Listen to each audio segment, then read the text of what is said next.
notice how you react like Pepsi got lost dog. You're like, where's mine? Literally through. Let's bring our group to order, and we're back here for the afternoon. Thank you for waking us up, Peggy. Starting off our afternoon, we have another recognition. Dale Dennis. I'll tell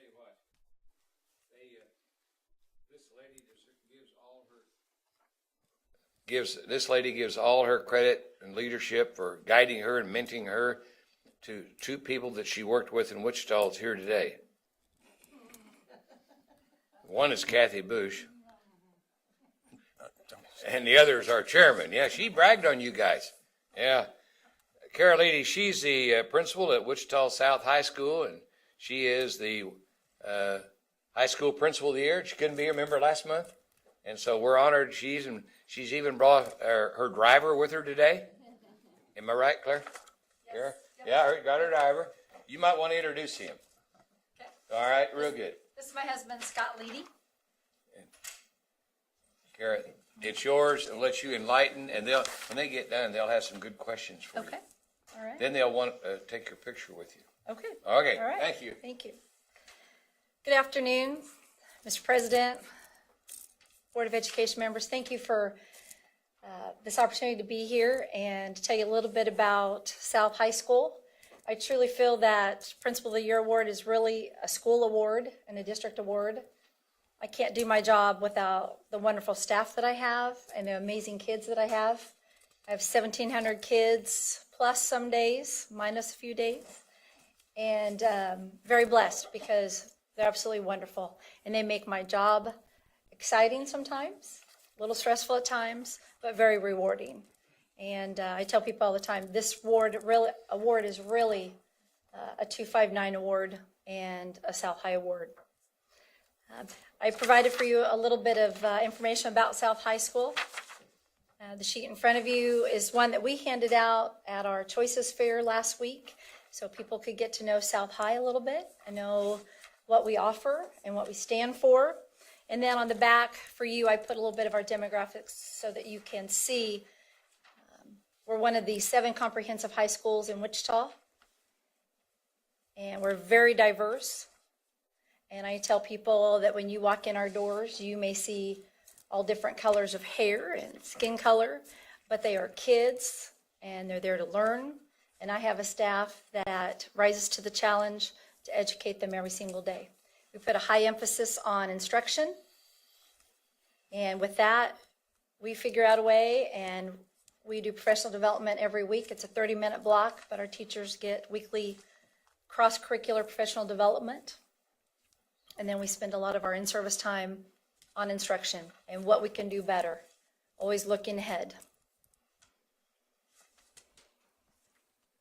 With that, I'll give you a chance to ask me some questions.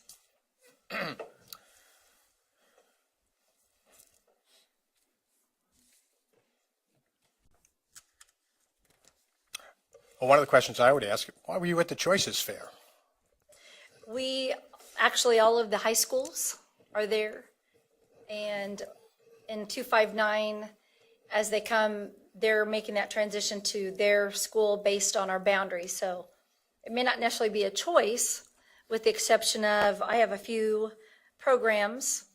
For instance, fire science is only offered at 2 buildings, so they can come talk to our staff and our students that are there. We all the comprehensive high schools have AVID. I think 3 of us have residential carpentry. 2 of us have EMT training. So those are the kind of reasons why we'd all be at the Choices Fair. Okay.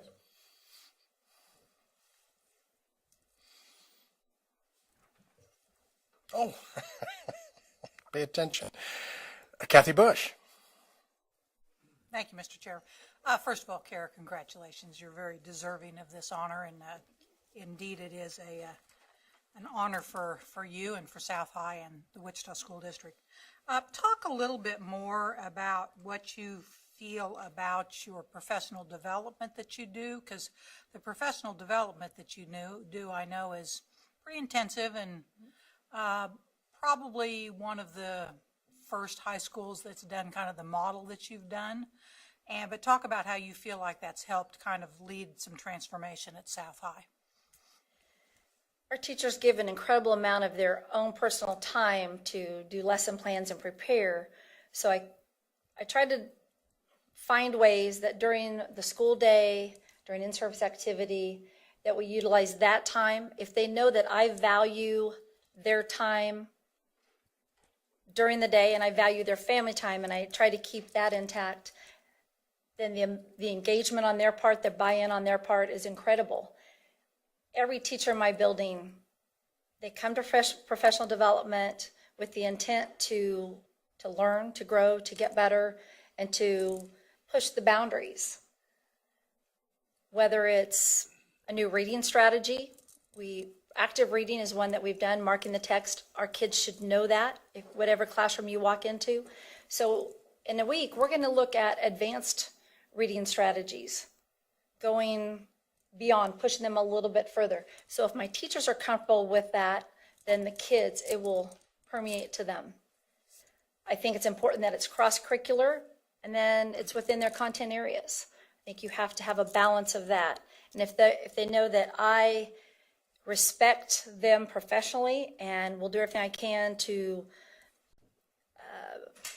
raise their level of performance, then I think it's a win-win, and they give to the kids, and that's what it's all about. And this is time you've been able to carve out during the day.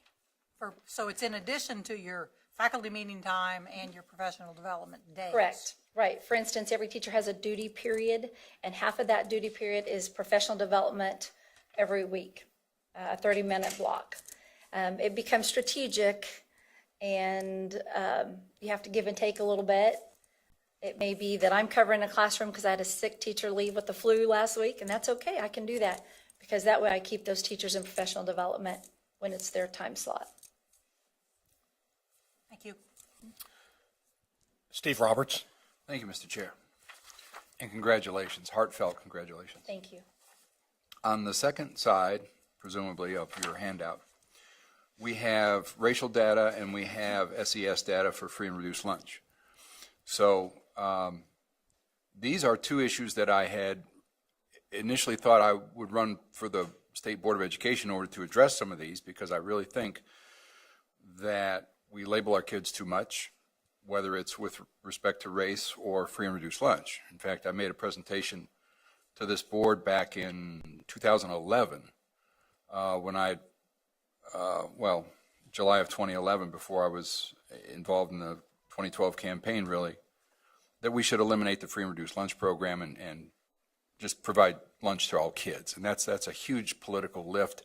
And I don't think I'm going to be able to push that, quite frankly, with the things we have on our plate right now. So with that as a background, could you speculate a bit on the pluses and minuses of having federal regulations tell us that we need to label folks by race?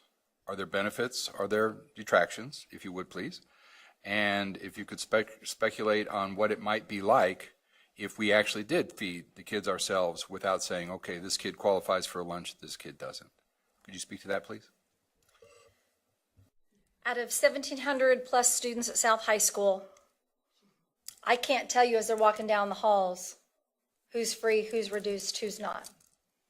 So my goal is to make sure they're ready to learn and in the classroom.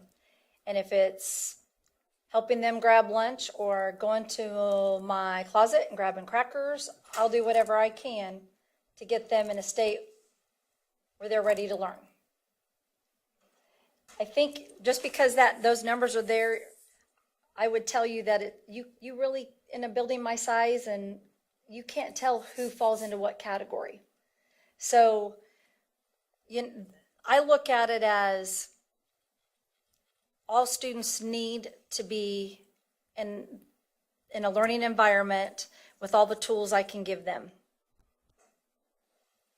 And so I'm probably helping your cause in some respect, because, even if I have a kid that's on, not on free or reduced, they just were running late and they took off out of their house and there's nothing in their stomach, they're not going to learn as well.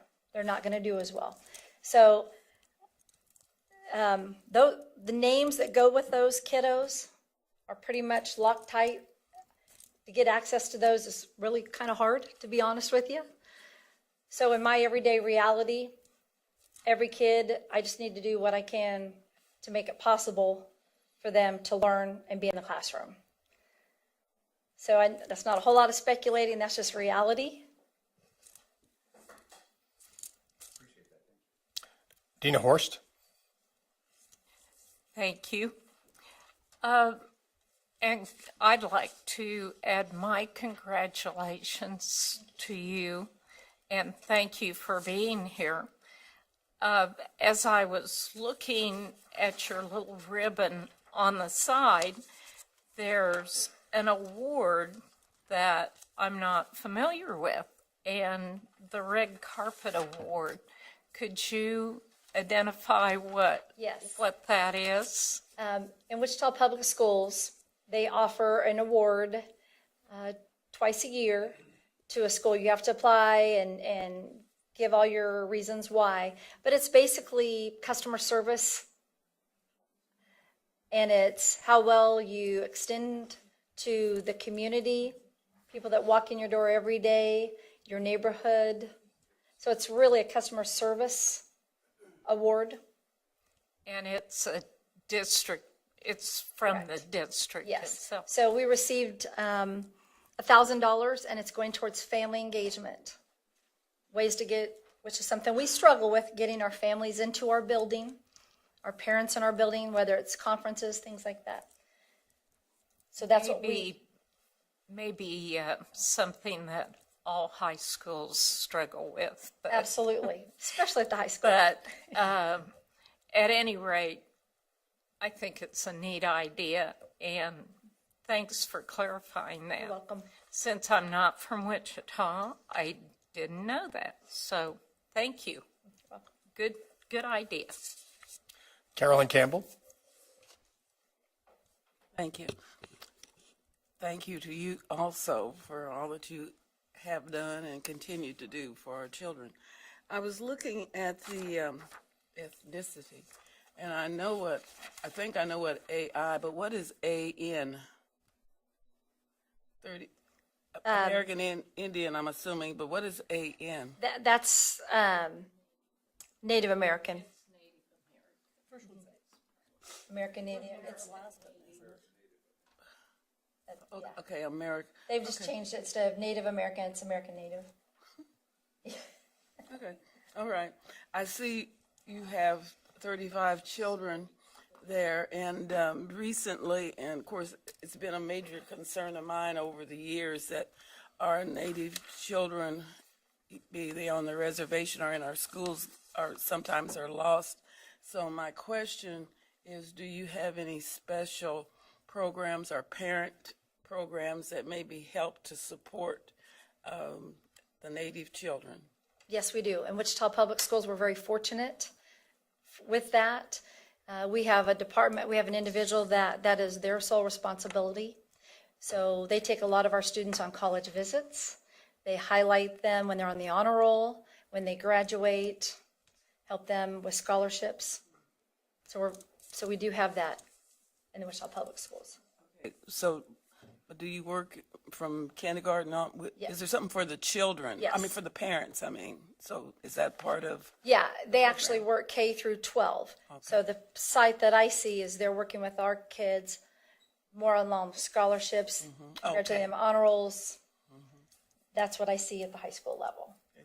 So who is that in your district that, or, I'm We have a sorry. new person, Okay. and I can email you that. Okay. I don't think Mr. Watkins oversees all of that. He used to. We have a new person. Okay. So I get emails from his secretary that says, okay, these kids are going on this college visit. Please excuse them. I'd appreciate I that. can do that. Thank you. Again, congratulations. Thank you. It's really a terrific achievement. My question is, why'd you get it? I'm sorry. Why did you get it? Because you're good. You know, Because you do a great job. That's why you got it, because we're, as educators, almost loath to pat ourselves and prop ourselves up. And Carrie, you've done a wonderful job wherever you've been for all your educational career. It was a pleasure to work with you, and it's an honor to see you here today. Congratulations. Thank you. You do an outstanding job. South High School is lucky to have you in Wichita School District, lucky to have you. Now, last thing, you went to Washington. Yes, I do. Okay. What was your big takeaway from being in Washington to be with the other principals of the year from the other states? We had one full day of professional development, and as principals, that was amazing to see what they're doing in their buildings, making those contacts. I followed up on several great things they have going on in their buildings. And we spent a day at Capitol Hill, and that was, I found it exciting, speaking with senators and House of Representatives, and just being in that world is very enlightening. But it was wonderful. Okay. Thank you very much for all you do and for your service to our students. Congratulations on your award. And you can't get away that easily. Very quickly, we're going to take just about 2 minutes and get a picture and a certificate, and then the show continues. So let's do that real quick.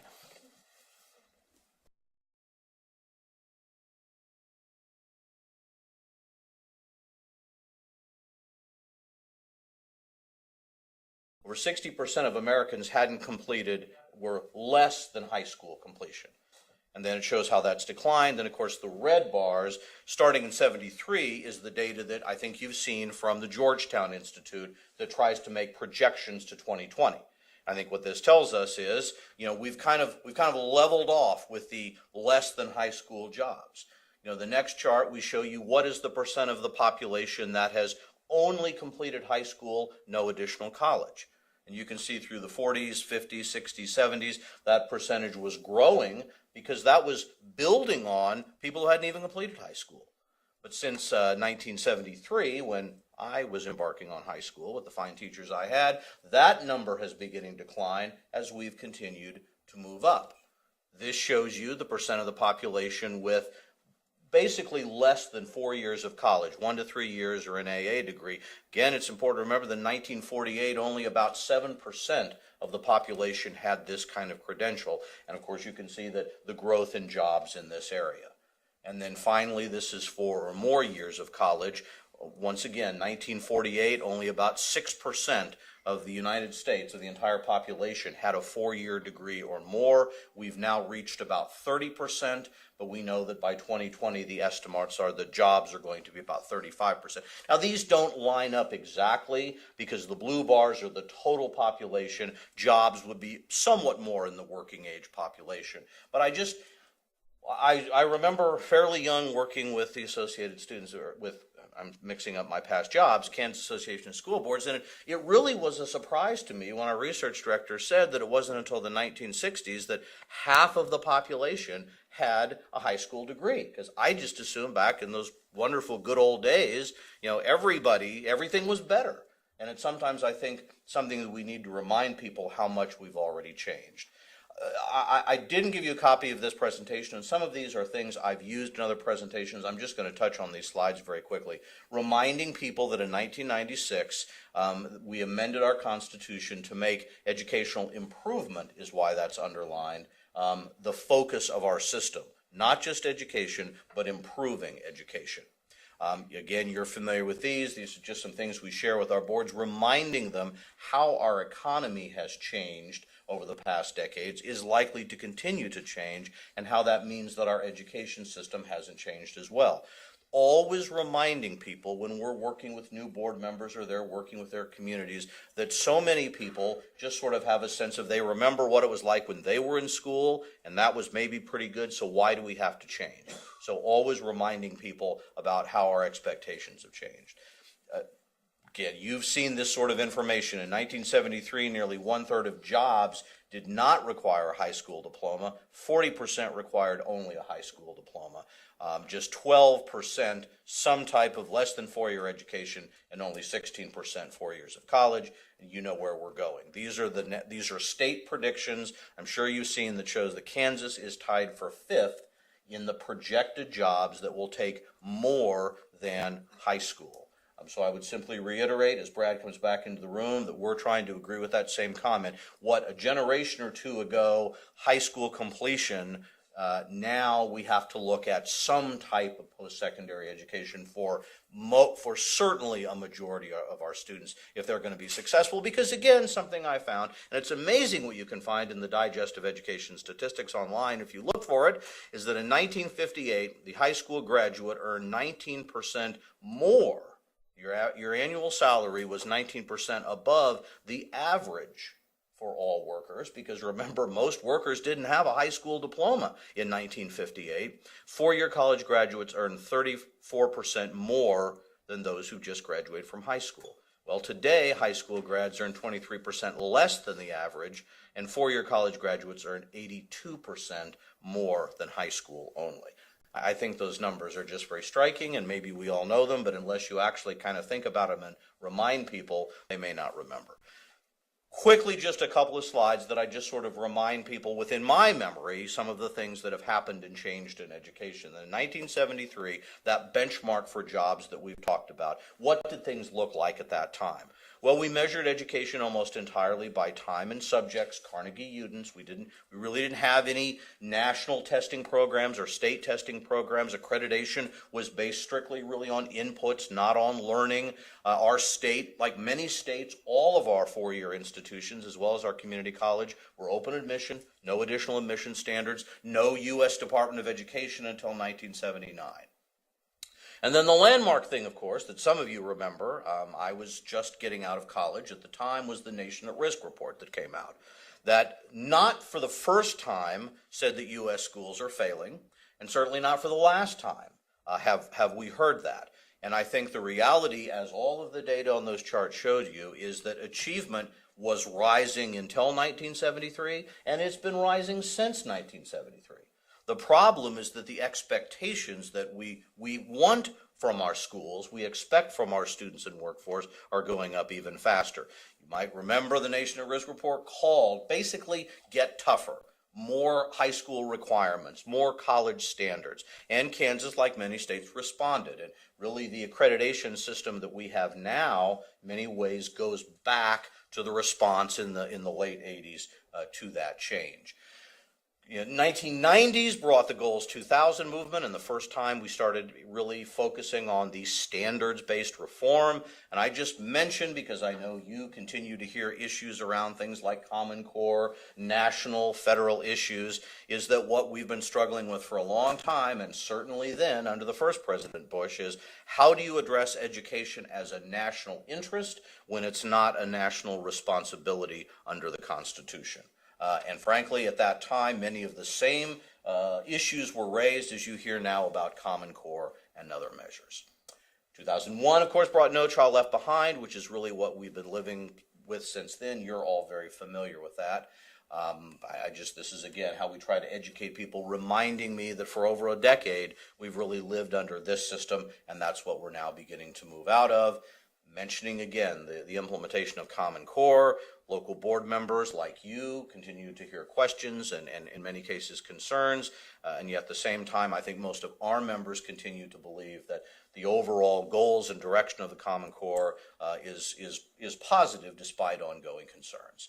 And you all are very familiar with where we are with the waiver, which kind of brings us in some ways current. We're in sort of that in-between spot between where we've been with No Child Left Behind, knowing we have to get someplace else, having some things pointing in that direction, but frankly, we're kind of suspended until the new Congress and the president or some president at some time can really figure out a comprehensive replacement. I think we're a little bit suspended in terms of responding to the national movement. So that, I guess, in my view, and from the viewpoint of KSB, has kind of brought us to the Rose standards. which in some ways are old news. I'm sure you're all aware that they're called the Rose Standards because it is a Kentucky Supreme Court case, Rose versus somebody, in 1989 that defined in Kentucky what they felt was constitutionally suitable. And I always point out what happened in Kentucky is their Supreme Court not only found their school finance system unconstitutional, they found their entire system unconstitutional because they said it was so bad. Then, flash forward to just last year, our Supreme Court basically said, although we've referenced those standards before, we've referenced that case before, we're going to now use it in Kansas as the benchmark for adequate or suitable funding under our Constitution. And perhaps more equally, perhaps, in my view significantly, is the Kansas legislature and the governor adopted those same goals or standards or capacities as state education goals. Similar, of course, as many of you know, to what we had before on the books. But I think this was a much more deliberate action by the legislature to say, we're going to take that same language and say, these are the goals that we want to achieve. I don't know if you've all committed them to memory. I've kind of had to over what seems like the last year. There are basically 7, and we've sort of tried to group them into areas. I'm going to show you that in a minute. But you talk about communication skills, you talk about economic, social, and political systems to make informed choices, understanding of governmental process, sufficient self-knowledge and knowledge of mental and physical wellness, appreciation of the arts and cultural heritage, and then 2 really directly focusing on the area of college and career readiness. Now, I do have a handout that if you don't have to take notes, I'm going to show you, but in my view, I've tried to summarize what they mean when I share with legislators. I know you'll be talking with legislators, and put it into these bullets. They're really saying is that every child should leave school with the skills to be successful as a member of society, economically as an individual, physically and mentally, as part of a culture, as a citizen. The definition of kind of what it takes to be a successful person, the skills you need. Second important point is these capacities say nothing about passing tests or coursework or how much time you have to spend in school, how much time you have to spend in class, which is a lot of what's gone into how we've measured education for a long time. All these things might be indicators. They're not the goals or the outcomes. And then finally, that every student should be prepared to be successful based on what the standards call their chosen life work. But I would suggest that does not necessarily mean everyone is going to be successful or prepared for success in the same way. So there's, I think, a suggestion of a greater degree of individuality. We've put up here that you, of course, as a board, have adopted a definition of college and career readiness that is similar in many ways, certainly very closely aligns with the final 2 standards. And we've also mentioned the State Board of Regents' goal to have 60% of Kansas adults who have some type of post-secondary degree. Because, as again, I'll indicate, KSB this year adopted a resolution where we have basically endorsed, number 1, the Rose Standards themselves, number 2, your definition of college and career readiness, and number 3, the Foresight 2020 plan as an overall goal for what our whole system, not just K-12, but our whole educational program needs to be moving toward.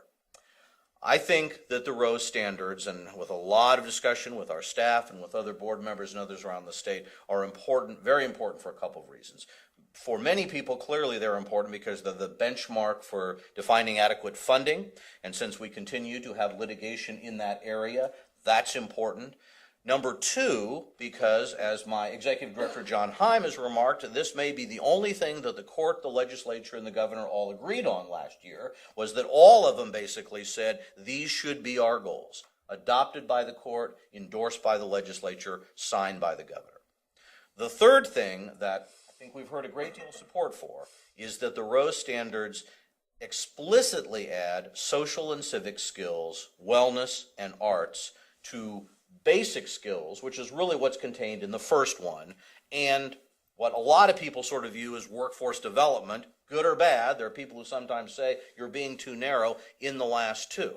So beyond where I think a lot of the discussion has been in recent years, the court, the governor, the legislature has specifically said that education is more than basic skills and more than just college and career preparation. It is really preparation for citizenship. It's preparation for being a successful person.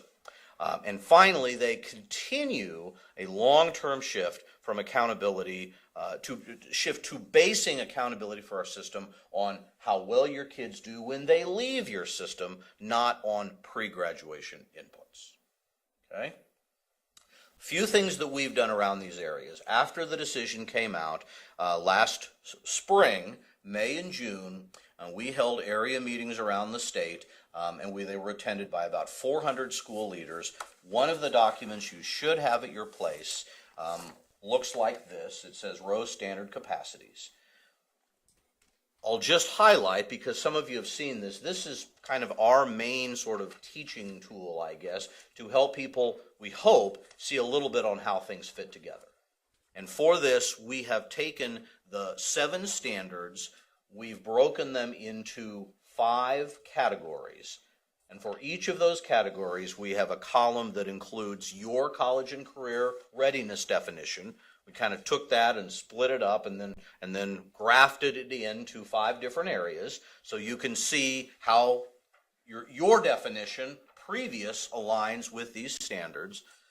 The middle column, we've gone through and tried to find all the places in statute that specify what schools must teach. So we have at the top kind of, okay, what's that overreaching goal? Sufficient communication skills. We've then tried to look at what college and career readiness might say, and then we'd say things like, well, the state says you have to teach reading or writing or, math, which isn't specifically communications, but one of my colleagues who's a math teacher says, well, math is just a language too, so we put it there so it would have a place to fit. And if you go through, we've done that for all of these. The next 2 row standards we put under social and civic engagement. Capacity 4 is physical and mental health. What you can see by looking through here is that in some of these areas, we've got a lot. There's a lot of clear connections with college and career readiness. There's a lot of things schools are already required to do.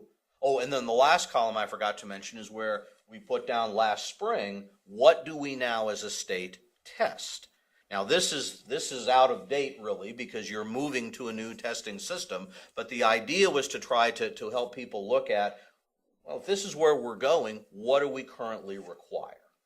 And I think what it draws home is that some of these capacities we've done a lot with and we're very specific, and some of them are very, very general. So we used this to kind of start a discussion with our members. In August, we then invited all of you and a lot of leaders from our organization, other education organizations, and the House and Senate Education Committees to a one-day summit at our office to kind of, again, talk about reactions here. And then in September and October, based on that input, we held 6 of what we call education summits, regional summits around the state, where we invited school board members, administrators, community members to come together and talk about those. Now, not at all meaning to bury you in paper, you've got a second document that says KSB Fall Summits. This is our summary of kind of what we heard about those topics. Based on our first round of meetings, we put together 4 sort of statements, and these are numbered here on this very first page. You've got number 1, assessments and accountability. So we put together a statement based on what we thought we were hearing about assessments and accountability, and then underneath that, and then we basically asked people to react to it. And so for that document, you can see what concerns did we hear, what suggested modifications did we hear, and then what barriers did we hear. So the first one is simply to say we need additional ways to measure whether students have mastered Rose capacities in addition to current subject area assessments. But these measures should be developed and implemented at the local level with state approval or oversight. That's the discussion that came out of our June through August. This then shows you how people reacted to that. So this document, if you kind of want to see how we were collecting information and what some of the, I guess, points of controversy were, and put it together in a resolution that was passed by our delegate assembly. Many of you are aware that each of our member school boards can send a voting delegate to an annual convention and assembly where we adopt position. So what I want to talk to you about is, I guess, after all this conversation, what we heard from our members that we've sort of put together as a, well, suggestion for you as you over the next months try to decide where to go with that. And it's a very long resolution, of course, because I was involved in writing it, but the essence here for your purposes is kind of a vision that says, number one, every student should have an individual plan for post-secondary education. And I think we'd say that doesn't necessarily mean even college or even a post-secondary institution, but how are you going to be successful with the rest of your life? The second thing is that over time, and that's the key because no one knows how to do this immediately, but over time, we should redefine what we expect of high school graduation to include 3 standards. The first is to demonstration of communications and other foundational skills by meeting minimum state academic standards. So we've tried to take Rose Capacity 1 and say the first thing is this is sort of your basic skills. And to graduate, there needs to be some certification that you have met minimum academic standards. That might be by tests, that may be by courses, that may be by MOTH, there may be additional other requirements. But so that's where we try to cover number 1. The second thing is demonstration of social, health, and arts cultural knowledge as determined by local boards of education under state board guidelines. In other words, part of this vision of graduation is that you demonstrate those Rose capacities in the area of what you might call civics, health, and arts, but not by meeting some state test or some defined kind of state, you got to do this, but allow local boards to develop that vision for their community under some general guideline from you. So and this was one of the things that ran through our discussions, how do we maximize local choices and flexibility to respond to local needs, but have at least some consistent framework to ensure consistency throughout the state, or kind of minimum standards for every child. And third, the third component of that expectation for graduation is that you demonstrate post-secondary preparation as determined by the student's individual plan. Note that that does not mean every child demonstrates post-secondary preparation in the same way. But that if you go back to the first thing I put on the screen, every child has a plan, and the part of graduating is, did you fulfill your plan? And then the last component, which we kind of adopted outside of graduation, but would be a requirement really on local boards, is that each district develop and implement a policy on personal financial education for students to demonstrate sufficient economic knowledge, which is also one of the Rose standards. So our idea was to try to find a way we could take those 7 capacities and somehow link them together with at least an idea of what that could look like for individual students. One more thing I want to show you, if I'm on time, and then open for questions for the remainder. The last document that you have looks like this, a little pretty cover on it, and it is called the Kansas Education Achievement Report Card. We've done something like this for several years. This is the first time we pulled it together in exactly this way. And this is certainly something you'll have to leaf through on your own, because I know there's nothing people like more than tables of lots of very little numbers. But some of you do. And the idea here was, how can we look at how Kansas does using instruments that are common to other states, so it allows us both a comparison of how we're doing, but also a kind of objective way of looking at ourselves. So and by the way, that as much as possible, these things we're looking at and measuring fit into the Rose standards where we can. So number 1, the first thing we have, and if you want to look, it's on page 4 of this document, is we've compiled data on how Kansas does on the National Assessment of Educational Progress, the NAEP scores for reading and math. And we've given you lots of information. We show you how we do overall. We show you how our non-low income students do. We show you how our low income students do. And we look at both the percent of kids at basic, which is kind of a predictor of graduation, and we look at the percent of kids at the proficient benchmark, which is kind of a predictor of college readiness. And when you average across those 6 different levels, Kansas is 6th in the nation.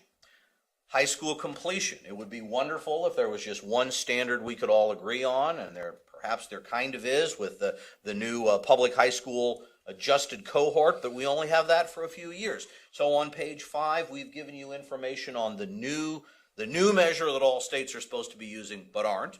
And then we give you information on an older measure where we have data going back for several years that's also a national measure. And then we give you census data on the percent of 18 to 24-year-old persons in every state who've completed high school. And when you average those measures, Kansas is 5th. And you can see that in general, we're around 85%, which essentially tells us that about 85% of our students do in fact graduate, which means roughly more than 10%, 10 to 15% still don't. But you can also see how that compares to other states. We then give you information on preparation for college in 2 ways. One is to look at ACT scores, and we've only included information from those states where most kids take the ACT. That's about 27 states, because there's really no comparable way to look at data from the SAT. And we have a column which looks at the number of kids tested. That's one of the things we factor, because generally speaking, the higher percent of kids you test, the lower your scores tend to be. We rank 6th if you look at that across how many kids participate and several benchmarks of college readiness. And then we give you data on the post-secondary attainment of 18 to 24-year-olds. In other words, how much of our population, 18 to 24, has some college completion, and how many have a 4-year degree already within that time. Averaging those two, Kansas is 15th. And then the last table on page 7 shows you for adults 25 and older, completion of high school, 4-year college degrees, and advanced degrees. We then average those, all those come together to give Kansas an overall ranking of 8th. We think there's a lot to be proud of, but if you look into that data, you can see there's still a lot of challenges. We would also note that our total revenue per pupil in Kansas is 27th in the country. And if you adjust that for cost of living, we're still 25th in the country. If you look at our percent of low-income students and the strong correlation there is between states that tend to have more low-income students don't do as well, we're basically kind of in the middle on that, just as we are in terms of overall spending. And in fact, every state with higher educational attainment, has higher attainment, spends more per pupil and has fewer low-income students. So with that, hope that was supposed to go dark, I would now, we say in debate, I guess, stand for questions or testimony on any of this information or other things that we're trying to do.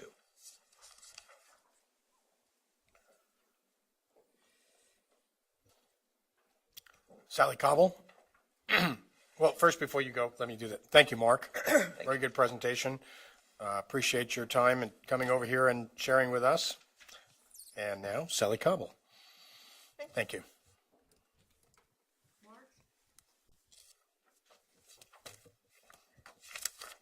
It's always nice to know what our partners in education are doing, and really appreciate it. And I, for one, use a lot of your statistics because I like how they're arranged. But you got one that made me think. Do we have any idea of how many kids there are in the state of Kansas that are school age? Well, we have census data on that, sure. It may not be exactly, but we've got pretty good estimates of the total school age population. Okay, and have we ever, well, Brad, maybe you guys have done it. Have we ever done a run on how many of those kids are actually in schools, accredited schools in the state of Kansas? So we know how many we're not reaching. Well, I know we every year do a comparison of a public school district enrollment with that school age population. And for 20 to 30 years at least, it has always been right around 90%. Now, I don't know how many kids in accredited private schools there would be. But they, okay. So you think we're at around 90%? We're reaching 90% of all kids in the state of Kansas? About 90% of the school age the 90% of the school age population, or the school age population, I got to start the other way. Public school total enrollment has consistently equaled about 90% of the school age population, which means about 10% of kids would be in private schools, accredited or non-accredited, home schools, or some non-USD enrollment. And that has not changed in a long time. Thank you.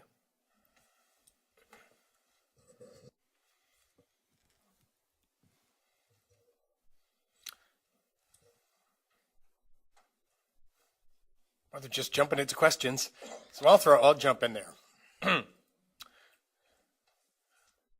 Mark, your organization represents, boards of education. In your travels and in your communication with them, how are they responding to the Rose standards in the field? That's an excellent question, because as is always the case, we're starting with people not having much understanding at all. I think when we go out and make these presentations, people have only just begun to hear about them. I think you probably first have a bit of a question of, here we go again on something new. And so some part of what we've tried to do is really suggest that this is a building on what we've been doing. It's not a radical departure. And we've heard a lot over the years about people. What did we hear from our board members about what they didn't like about the old system? Well, it was too focused just on reading and math tests. There's too much testing. It's too narrow. So I think there is a welcoming of the idea that this kind of comes back to a sort of a broader idea about what education should be about. Now, here I think is the great challenge. One of the things I would summarize from our months of conversation is there are a group of people who see the Rose standards and see these kinds of discussions we're having as an opportunity to really think differently.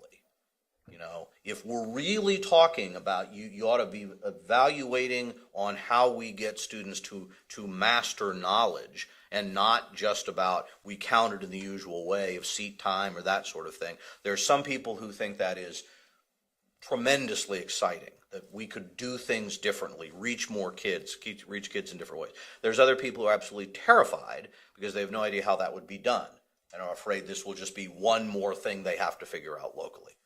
We hear a lot of concerns from some districts, particularly our rural districts, who really like the idea of again, a broader definition. Well, how will I do that?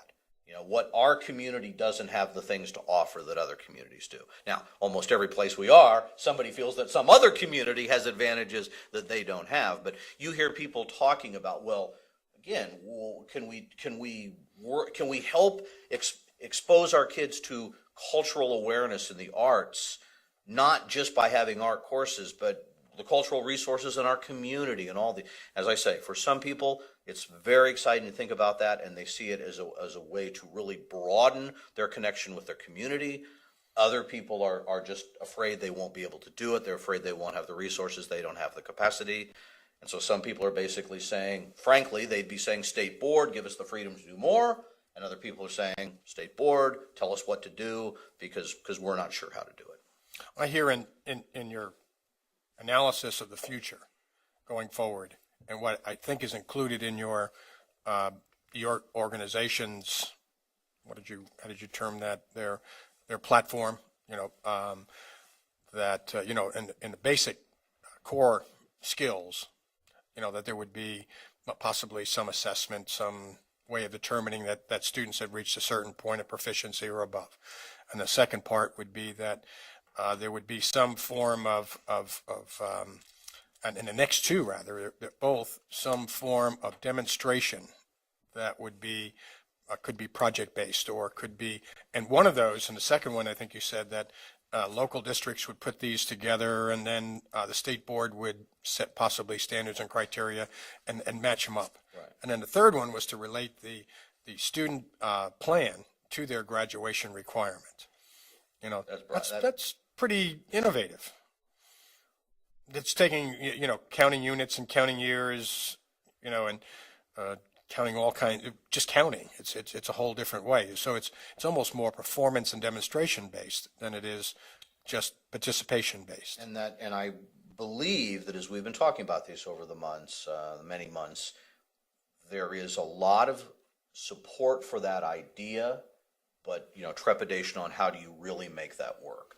And I would say the other thing, that if there's really probably the biggest concern, not on implementation, but maybe impact on students, or maybe just the choice is, how do you focus the student on planning and assuring that they really are seriously working to getting the skills they need to be successful at the next level, without locking them into choices too early? How do you give them flexibility, but how do you minimize that flexibility is, I really don't have to worry about anything until, second semester of my senior year?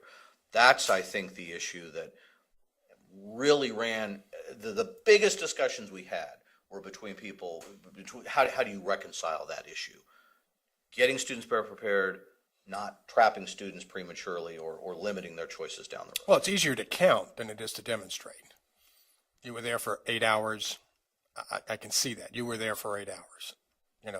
That's pretty easy to do.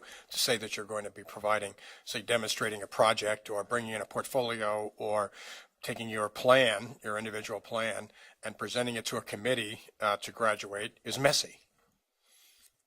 And as we've talked about this, one thing that also we've had some suggestions about is that perhaps we need to be thinking, and that ultimately probably means you guys need to be thinking about ways that districts can move into that gradually.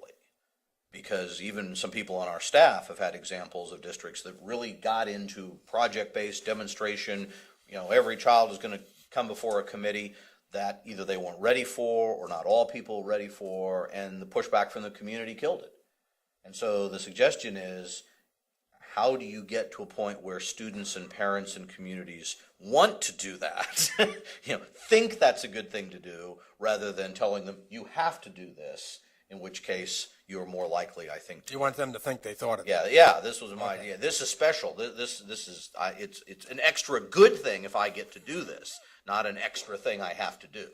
So conceptually, they can buy into it, but in reality, how it's implemented is the real challenge. Okay, Dina Horst. Thank you. Brad has provided us in the past with how the standards and many of the things that the efforts we've been making, how those align, or maybe there's a blank spot in those particular row standards.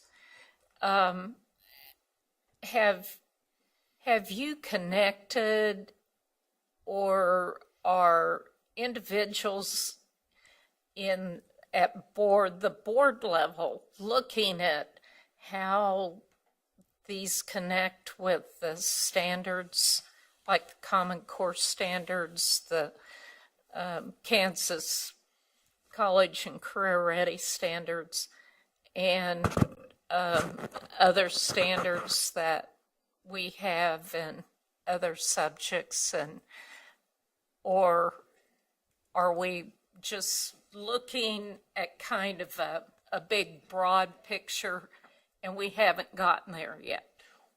Well, I think our perception from the leadership of our association is that the college and career ready standards, and which you have chosen to, in some areas, incorporate Common Core, as are in reading and math, language arts, that really fits into that kind of the communications or basic skills area as a foundation. So on one hand, it is APs. Of course, those standards are also supposed to, on others, be able to, assist kids in making the post-secondary planning. So that hits, again, the last two standards. I think what we've said is the the middle part, which I always sort of refer to as sort of the civics, civics, government, economics, health, arts are certainly in some ways addressed by college and career, but I don't think it's as clear. And again, the perception from our members is saying they aren't really suggesting that you need to rewrite your standards to include everything. I think the suggestion we were making is that may be an area where you really can encourage local boards and local districts to fill in some of those areas with some guidance. And I think that's the idea. They don't want us, what we're really saying is, worst thing you could do is say, now because of these standards, we have to give you a whole lot. Look at all these new courses you have to take. Look at all these new tests you have to take. That's not what it should be. That we have to find a way to let districts teach and capture those concepts without trying to drive it all from here. But our members acknowledge there still needs to be some guidance. So it's setting that balance, I think. So we've really tried to stress the idea, this is not when we're coming in saying, throw away everything you've done, we're starting over. It's basically saying this can build on some things you're already doing and complements the goal of really putting that focus on post-secondary preparation for being successful for your life after high school. And I appreciate knowing that that's the direction that you've been leading folks, because I think it could be very confusing to individuals to talk about Rose standards versus the Kansas College and Career Ready standards. Like, what do they connect, or are they totally separate from each other? And I really do believe that is a challenge. So I think what you're talking about, I think we're also looking at some standards within, say, the arts, and some of them have already been passed here, as well as government, etc. So how those fit into the picture also, I think that all needs to be assessed, and whether there needs to be some broadening to include more public input. And we know that you as a board and department are still moving in this area, trying to figure out what it's worth. We don't obviously have the answers. I think what we're just trying to share with you today is I think there is a lot of overlap in the goals. We have some suggestions on maybe a framework of looking at it, but we just really want to help you over the next year figure out how to define these in a way that we can then really talk about implementing. And I appreciate that. It's important that boards have input. So thank you. Steve Roberts. Thank you, Mr. Chair. Thank you, Mark, for all your work. And kudos to Mrs. McNeese for helping you with your oratory skills. It seems to me that you do a good job of, instead of breaking things into two, you break them into three. And I think part of what I've learned so far sitting in this chair is that when you say that we have either or, you may not get very far. But if you look at the extremes and you say, and then there's happy middle ground in the middle, and you break things into thirds, you tend to make a little more progress a little more quickly. I think you do that well. It remains to be seen whether or not I will do that well. But as I embark on this challenge to help with math standards, I'm thinking of an observation I made at a private school. It was second grade. It was, I guess I could say it was Dr. Nelson. This was actually in Kansas City, Missouri, kind of a hoity-toity school, private school, where the way you got in was your parents wrote a fat check, basically. Now, my kids were able to attend because I wrote little checks and begged and pleaded, and they got scholarships and so forth. But I got to observe a second grade class with Dr. Nelson.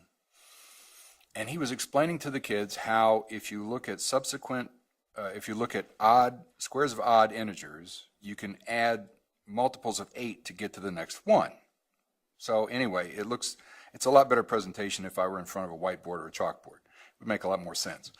But it's really cool. And these are second graders. And I thought, wow, what a presentation he's making. Well, I don't remember exactly how many students were in the class, roughly 15 or 17. If I remember right, it was 1 away from 16. So anyway, I observed that there were thirds. You could just about divide this class into thirds. There were roughly a third of the kids who were with him every step of the way. I mean, they were engaged. They're following it. They're 7-year-olds, and they're soaking this in. Wow. There was another third that kind of came in and out. They paid attention, and they didn't. And then they got distracted, and then they weren't distracted. Okay. Then there was another third that had absolutely no interest in this presentation whatsoever. And we're not dealing with different socioeconomics here. Basically, every kid was from the affluent regions. And this really stayed with me. And so I was invited to participate in a Kansas STEM call to action with some folks at Cessna down in Wichita. I'm really looking forward to participating in this. I still have to decide whether or not I'm going to do it with this logo or this logo. I have to make that decision. But one of the things in the meeting I attended last week that I suggested was a third of we're not going to get more than a third of our kids to really gravitate towards STEM because it's just not in the cards. Some kids just aren't academic. And so as I work on trying to craft the thing that works for everybody, because everybody needs to know some arithmetic, and I think we would do well to get everybody ready for basic algebra, but we're barking up the wrong tree, I think, if we try to prepare everybody for Algebra 2, trigonometry, and calculus, because it's just not in the cards. So have you had discussions sort of along those lines that we have to be a little more selective in the way we cast our net far and wide to say, okay, we're going to ensure this for our population and ensure that?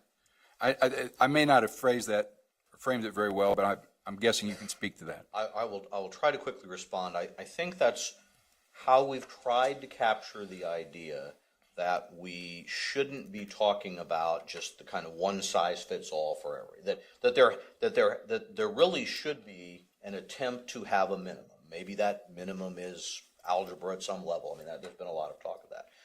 But, I've said if people were frustrated with No Child Left Behind because the idea was it was impossible to get 100% there, then if we're just going to turn around and say our new goal is to get 100% of kids 100% ACT college benchmark academically, we're going to be just as frustrated. So part of it is recognizing those difference in interest and abilities, that being okay. The only other side of that is the concern that you aren't sort of artificially keeping kids from being able to pursue that interest. That's the challenge. So I do think a part of this that we're hearing is the idea there does need to be more recognition. If all we're doing is trying to force all kids to take the same kind of preparation, some are just going to burn out, drop out, not be successful. There needs to be other paths for them. Mark, I'm going to go out on a limb here myself. Kentucky, 1989. Their court case, awful situation in the state of Kentucky. 25 years ago. When you look at the numbers you just gave us, Kansas is doing pretty well. Now, we don't have 100% of our kids taking the ACT. I might be wrong, but I think Kentucky, as part of their plan, does that. Don't they pay for all their kids to take it? Well, I was just going to look. We happen to have that on page 6. And Kentucky is a 100% ACT state. Yes, right. There's about 10 or 12 states that do that. So when you look at the data for the 100%, and we're at 75, I believe, which is very good, okay? But it will skew the data to some degree when you start to do raw comparisons. But overall, we look pretty good. And Kentucky is below us, if you will, on ACT. But Kentucky, when they did this 25 years ago, was an abysmal state. They were an abysmal in terms of education, not to be rude or crude to Kentucky. And listening to their state commissioner and to their state board members, they've been on this journey now for 25 years. In fact, they were one of the first states to actively engage with Common Core, both in terms of putting it into the schools as well as assessing it. And they did a dramatic effort in terms of alerting their population to the fact that scores would go down. You know, we're not going to be at the same level because we've changed the test. Our expectations have risen, you know, and that's part of their plan, you know, and they did go down, and now they're going back up, you know, and it's all part of one big plan to help them as a state do a better job for their kids, and they put more money into it. They've actually changed the conversation. And in changing the conversation from what it costs to what we want, they have moved dramatically forward. To give the ACT to every student in the state is an expensive proposition. But a commitment by their state board, by their state legislature, and commitment to their plan. I don't remember the name of their plan. Do you remember they had a... I only remember that in the early 90s, they had the Kentucky Education Reform Right, Act, KARA. yeah. But they've had a few Right. iterations since then. And I'm not going to say that they've reached nirvana, but the conversation, as long as it is on how much it costs and not on what we want to accomplish, will always be, and we'll be counting paper and turning off lights. And I hope that this conversation about the Rose standards can take us to the next level of talking about what we want our students to be able to know and do into the future. And the message we're getting from students and we're getting from the field right now is that what we're presently doing, though is adequate to compare with other states, is not what we really want. What we really want is what's best for our kids, and we're going to have to change to do that. And that's what we're hearing out in the field right now. And I know we're running out of time. I want to second that, and that's what I try to make every presentation I try to do, is to say, you know, we should be proud in Kansas of the results we have, comparatively speaking. But we cannot be complacent with what we have, because all the indications are we're going to have to continue to get better. The challenges are more in the Difficult future. line to walk in that, because on one hand, you just sort of, well, you're boasting and you're not acknowledging what more has to be done. But I do think it's important, and I think some of this data is interesting, is just comparatively look. If any state had a magic, answer, whether it's more money, whether it's more school choice, I mean, you pick the reform, we can probably find it. And you can look and see, well, are you dramatically better? And the fact of the matter is, there are a few states which are consistently ahead of Kansas, not very many. And for the most part, they put in more resources, and they've got population which kind of starts at a better, and that's what it all comes down to. If you start with a better educated population, it's easier to have a well-educated population. Well, thank you very much. Appreciate your time and effort on this, and look forward to hearing from you more in the future. Let's take a break here until 10 till, and we'll come back. Okay, thank you very much.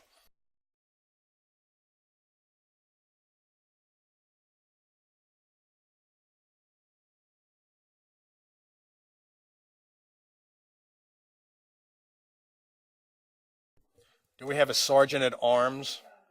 Can we arm some of those people and get them back in here? No time. Where are they?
Thank you, Sally. Thank you. Okay, are we ready to go? Dr. Scott Smith is here to present the first, accountability assessments and ESEA waiver. And Marianne is also here from CETE. Once again, we're always happy to see you here. Thank you for being here. Dr. Scott, you're on. I'm actually here for a very short while, long enough for an introduction, and then I turn it over to Marianne and Beth. So thank you. We have a number of things to talk about today. Try to go in the order of assessments first. What's new as of February 2015. We'll move a little bit to accountability and talk about the future of ESEA, some thoughts that we have at the end. So with that, thank you. Hi, everyone. Thanks for having me back. I wanted to give you a few updates about some things that have happened since the last time I was here, and tell you what to expect over the next couple of months, and answer any questions you might have about where we're going with testing and what we're expecting right now. We did on January 29th do our second Break Kite Day. We called this Break Kite Day 2, the Revenge. And we partnered this time with all of our testing programs. So at CETE, this is Alaska by Dynamic Learning Maps, which is the alternate assessment that is given to 19 states across the U.S., and the CPAS, which is our Career Pathways assessment given to 3 states, and Kansas leads all of those multi-state efforts. So we had approximately 100,000 kids online across those 19 states on Break Kite Day 2. We actually had pretty low participation from Kansas. Only about 35,000 kids from Kansas participated, which is quite a bit less than Break Kite Day 1, which was 180,000. So a lot less participation from Kansas, but no problems this time compared to Break Kite Day 1, where we did have an issue in the first hour with our server not caching the content appropriately and causing a real slowdown in performance in that first hour.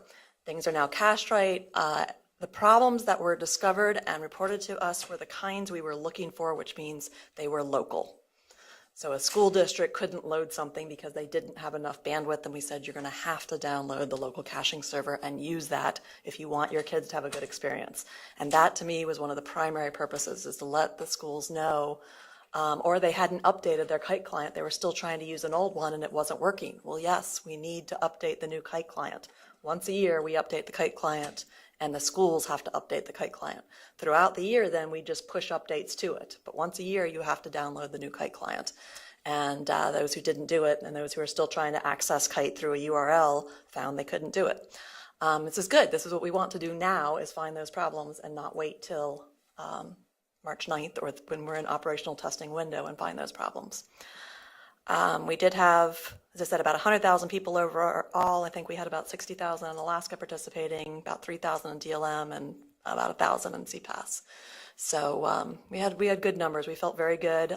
We had, I think at one point, 14,000 kids on at the exact same time, which was more than we had any day last year during operational testing. And we had no problems with those 14,000 kids. So we feel pretty good about going into this. So that is our last Break Kite Day. We have just finished our last release before the start of the testing window. Over the weekend, we did release the new caching server. We had one glitch. You build the caching server, and then you build the installer. And in the modification, we actually modify the installer. In the modification to the installer, an old file was left in for the 32-bit and 64-bit Windows system. So people trying to use the Windows operating system to download the LCS ran into problems. We've got that fixed today, and that's being released approximately 2 hours, I believe. Yeah, in 2 hours that'll be released. Those who are not operating in Windows have already got the LCS installed, and it seems to be working well. As I mentioned before, this is the LCS that allows people to go completely offline if need be.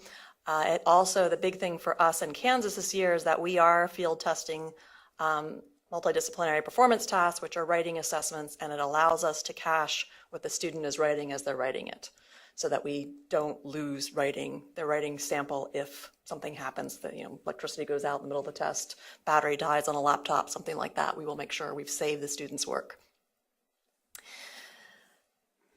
So I think every last of the updates has been done for Kite. One of the last ones that working on right now, I've just been huddling with KSDE on some of our messaging. I think the thing that's causing the most anxiety for the field right now are the multidisciplinary performance tasks and the math performance tasks because they're new. They haven't seen them before. It is field test this year. I don't know if you follow news across the country, but certainly our neighbor to the south here is running into a problem with their writing test, in that the way their contractor set up the writing test is that each year the students write to 2 prompts. One's operational and one's a field test for future years. And that's a lot on a student. That can mean an extra 2 hours of assessment for a student. So what we're trying to do is this year we're assessing between 8 and 16 prompts per grade. Each kid only gets 1, but we're spreading them out across the state so that we can see which work and we can put them into our item bank. And then we will have enough writing prompts to get us through at least 2020 without having to ask kids to ever take a field test again that doesn't count for them. Then the only time they write, it will count to their score. So people who are calling us very concerned and nervous, we keep saying, we just want our kids to do the best. This is not assessing your kids. This is not assessing you as teachers. This is assessing the items. So the multidisciplinary performance task is called multidisciplinary because the kids must read a passage and then answer a prompt and reference that passage in their answer. Now, it could be a narrative prompt, a literary prompt, or an informational prompt. The informational prompt could, for grades that assess science and history, government, social studies, that could be the content the kid sees. In the years where we assess social studies, in 6th and 8th grade, the content of the MDPT will be social studies, history or government, linked to that grade standards. So if the standards are about Civil War, they may be reading a passage about the Civil War and they are asked to respond to it, bringing in information. Why do you think, I don't know, I know all the operational prompts right now, so I'm trying not to give one of those. Something about, why do you think Robert E. Lee chose to take this initiative at this time? Support your answer with some evidence from the letters that you read back and forth with him and somebody else. They then have to have read that, pull in that information, and write an essay. So the essay response counts for their ELA test and for their history government test. So one response can then get double duty, trying to reduce the testing burden on the kids while still enforcing the idea that learning should be integrated. It shouldn't be you just go do social studies over here and then move to the next classroom and do ELA and they never have anything to do with each other. In the history government tasks, all the readings are posted now. So they were posted at the beginning of the year, they will always be posted, and the readings will always be excerpts. So an example is the Constitution.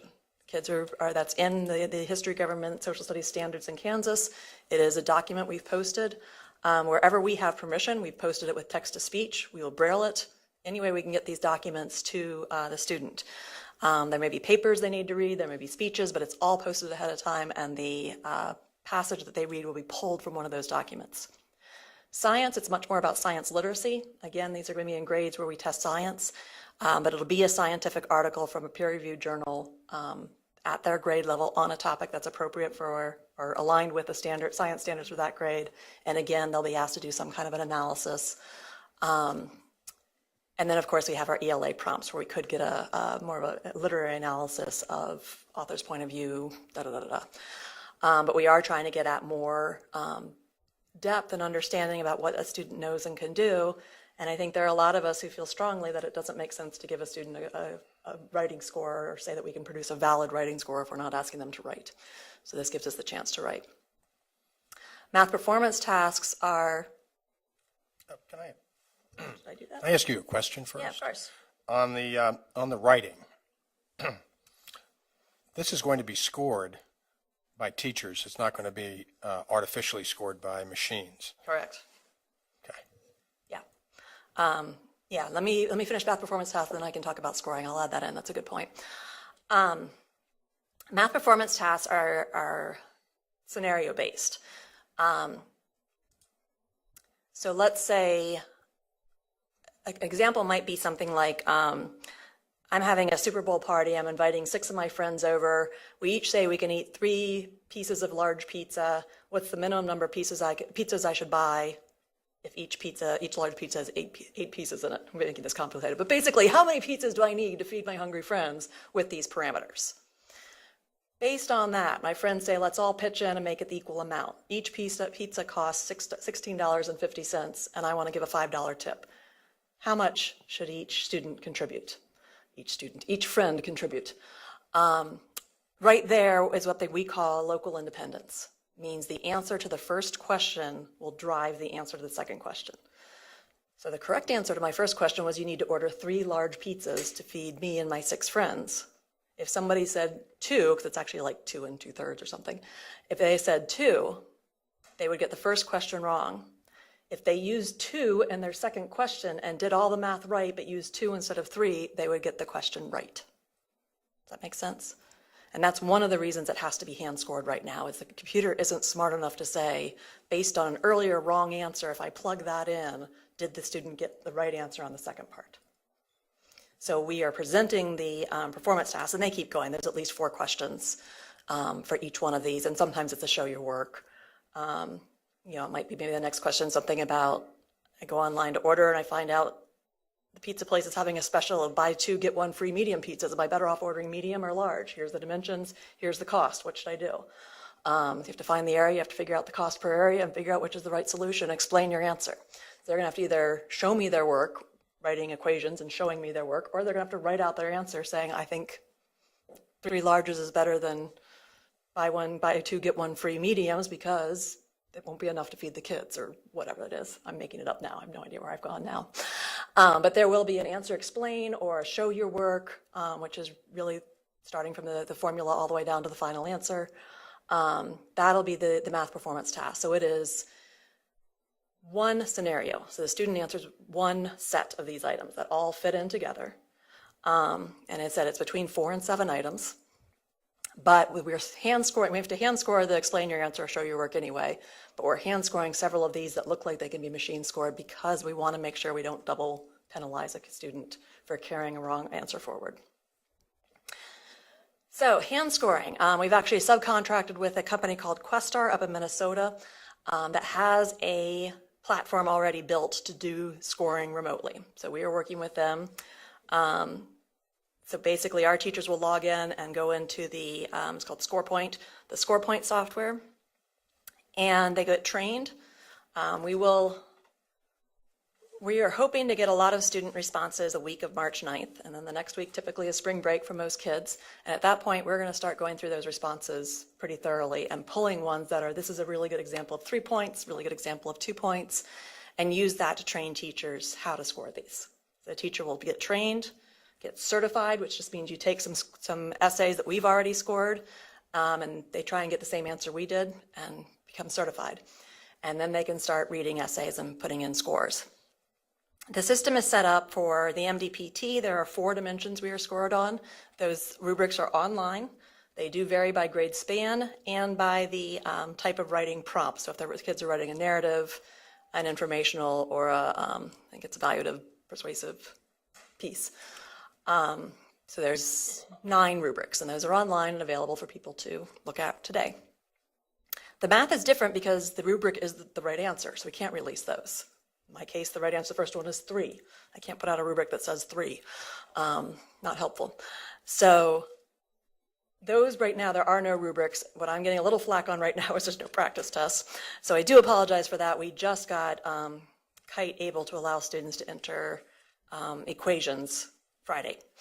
And at this point, we're working so hard to get the operational tests. I'm trying to see if we can pull out a practice test between now and March 9th, but I don't have high confidence in that. So I'm reassuring teachers, again, this is not about the kids getting hung up on the equation editor. It's about, can they even hit these responses, or are they so confusing that they just can't get it? We have sent the MDPTs and math performance tasks out to a national group that's been looking at a lot of these performance tasks to see, are we going in a direction that really does move the field forward? And we've got some really positive feedback. So I'm excited about that. Some of the edits we got of things to change were really helpful, and I'm feeling really good about where we're going with these. So I'm really curious to see where kids are headed. And this year, because the scoring is volunteer, and I know some districts are making it a district-wide scoring effort for a day of professional development. Others are saying it's completely volunteer to the teacher. She can do it at her own time. Teachers who volunteer, we thank them, And I honestly think from the scoring centers I've run that it really is good professional development for teachers to understand how to take apart a rubric and understand how to look at a student's approach to the problem, the kinds of mistakes they're making, trends you start seeing over time. I think it helps them become better teachers. So I do believe in the professional development value of this, especially this first year when they're trying to get a grasp of what we really mean with some of these standards. So I hope people are participating. We're going to take what we get. I need to get at least 3 of the prompts in each grade, each subject scored so that I have enough to move forward with, and after that we can score them more slowly. The other thing I'm getting pushback on that we have decided to set up a study, we designed it with the help of our technical advisory committee, is for the MDPT. We are requesting that all answers are typed in. So again, a student at a keyboard is asked to read a story and respond and provide some evidence. For third graders, this can be as short as a 3-sentence response. We are not asking these kids to write 10-page essays. This is, how do you think Johnny felt when his dad gave him the news? Explain why you think that. I think Johnny was sad because he put his head down, and they can quote, he put his head down and walked away slowly. So that makes me think he was sad. Perfectly acceptable response. So we're not talking great detail. When you get up to 8th grade, these are going to be longer responses. But there's a lot of concern that the keyboarding is a construct irrelevant variable that is going to throw these kids off. And add into the fact that there's a lot of devices out there. So we can talk about these keyboards. We can talk about this keyboard and a lot of things in between. And even if I have this keyboard, I can always do this and use my virtual keyboard. Whoops, sorry, machine. So what are kids doing? So we've designed a study and we've gotten a lot of great feedback or great participation from my colleagues, district test coordinators around the state, volunteering schools to allow my staff and my graduate students to go in and observe. So 3rd grade classrooms taking the MDPT. One other point I want to make is when you take the MDPT, you have 1 session to do nothing but review the passage or passages in some cases. You have notes tools, you have highlighter, you have, we call them tags, but symbols that they can use to say, here's the main idea, I'm going to put a star there. Here's a piece of evidence, I'm going to put a key there. This, I think, is the main character, I'm going to put a smiley face there. Whatever helps them as they go through, they can use these tags. When they go into the second section, which has the writing prompt, they get everything that they did back, except the highlighting, but they still get everything else back. So they can see all the notes they can take. We write guiding questions to help them, things to think about as you're reading this passage that is going to be related to the writing prompt you see. So they can take notes all they want, and then the next time it'll be there when they log in. So if schools decide to split it into 2 days, 1 day read, next day write, all their notes will be there the next day. They're also allowed to bring in paper. They have to turn it in. They can't take it home with them, but they can turn in their notes and then get them back the next day. So part of what we're looking for is what are kids doing when they're taking both parts? Are they taking notes using the online note tool, or are they writing notes by hand? Are the kids writing the essay by hand and then typing it in, or are they typing while they're thinking about what they want to write? How do kids seem to be doing this? We've heard anecdotes that we're going to make these kids cry. If we do, we'll observe it, we'll note it, and we'll recognize that this is not a good thing. But we really want to see how do 3rd graders handle this. So we've got volunteers, I want to say, from at least 25 schools across the state. I mean, we're going down to Liberal, Kansas, to Mays, Paola, that one over there, Paola. We're going to Topeka, we are going to Olathe, we're going to Shawnee Mission. I'm not going to be able to name one, but we're going all over the state. We're hitting all 4 corners of the state and hitting schools of different size, but we really are asking for 3rd grade classrooms if that's the one where the kids I think are going to struggle the most with keyboarding skills. So we'll come back to you with results of that analysis. And then, of course, at the end of the test period, we'll have 3rd grade essays so we can see how they actually did on them and see, is this a horrible, torturous activity to make them do, or is this something that seems like we're getting good results and that we want to encourage our students and teachers to keep working on. So the next time I see you, I think, is the day after the testing window opens, so I really hope I'm standing. I hope it's a good day. Yeah, I hope it's a good day. So I will give you an update on where we are with that. The other big thing that's happening this year is that we need to set the cut scores. we have drafted, with the help of our teachers, performance level descriptors. So for each grade, each subject, we have, right now we're just calling them levels 1, 2, 3, and 4, 4 being the highest and 3 being the target. What does it mean to be at levels 1, 2, 3, and 4 for grade 3 math, grade 4 ELA, et cetera, et cetera? So in July, we are going to run the standard setting. I believe it's the third week of July, bringing in approximately 120 educators from across the state to help us set the cut scores. So with the July meeting, I hope to come back to you and actually give you a big explanation of what we're doing.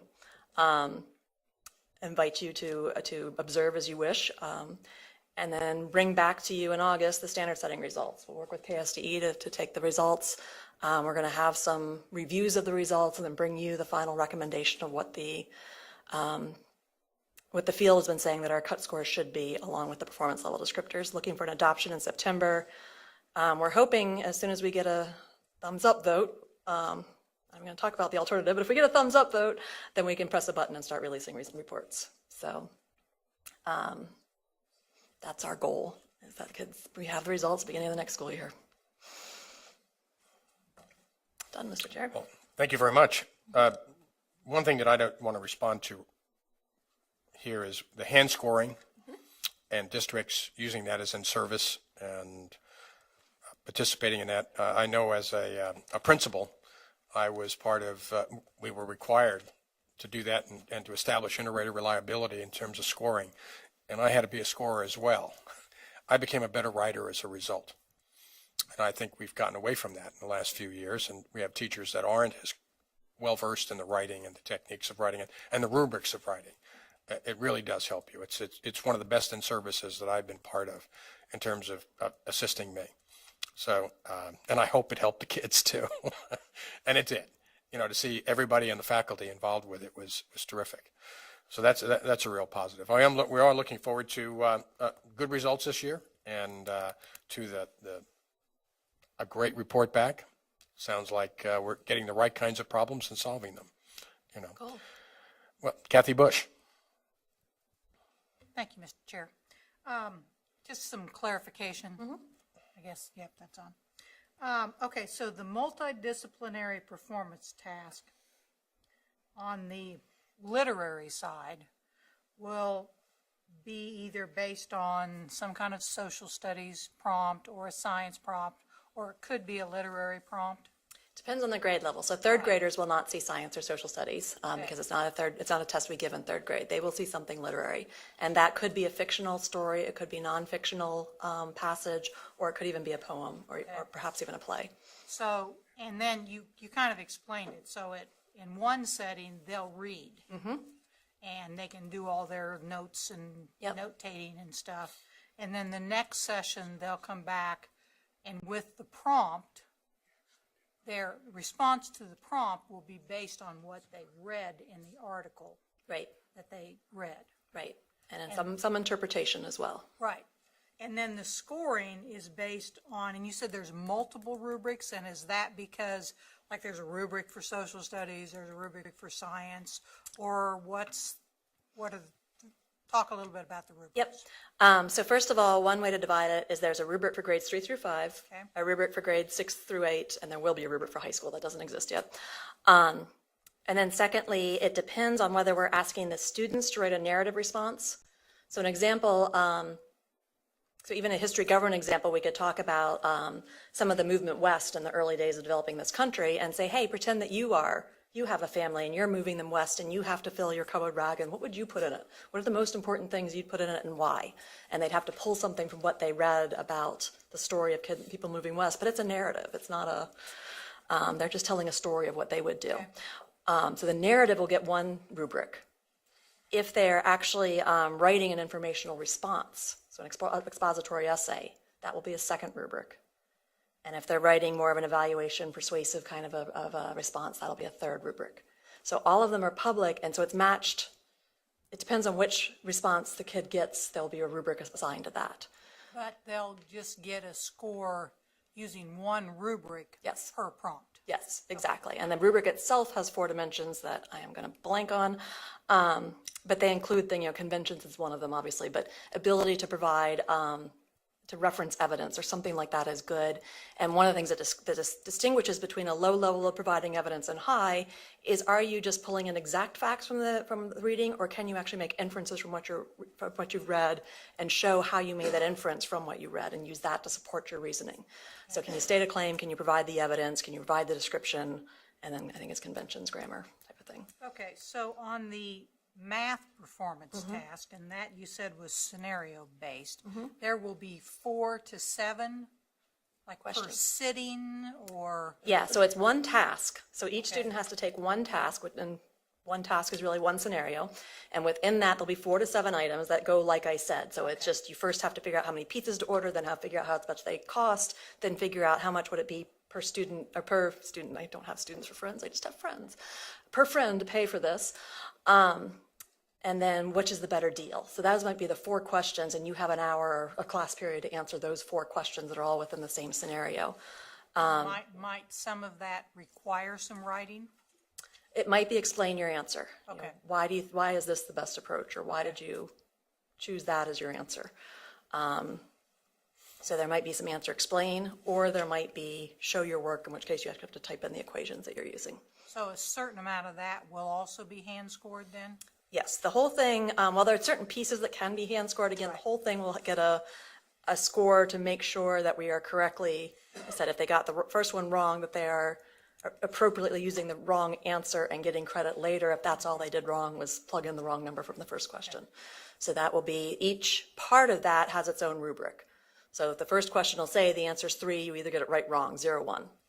The next answer is, it was a money question, whatever it was, 0, 1. Okay. The third question might be explain why you think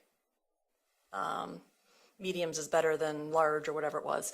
And then there's an actual rubric to score that one, depending on what they say. Okay, I have another question, but it's not related to performance tasks, so I'll let these guys ask, and then I'll come back to that. Sally Cobble.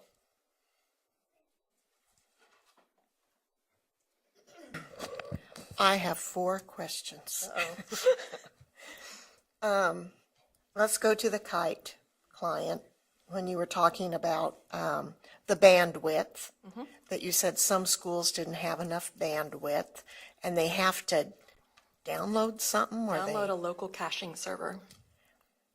and do they have a loading caching server to download?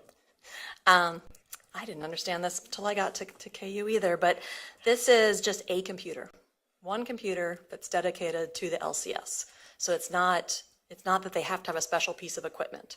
But we provide software, you download it to a dedicated computer, and then you link all the computers. So if this was my dedicated LCS and all of you were test takers, all your computers would be linked here, so that when you log in, so you're going to be an 8th grade, logging in, 8th grader logging into a math test. When you log in, 8th grade math test, the kite system will download your test into my LCS. And that way, when you're taking the test, these 2 computers are talking to each other. It doesn't have to go all the way up back to the kite server. So if something goes wrong with kite, you guys keep testing. Okay, that helps.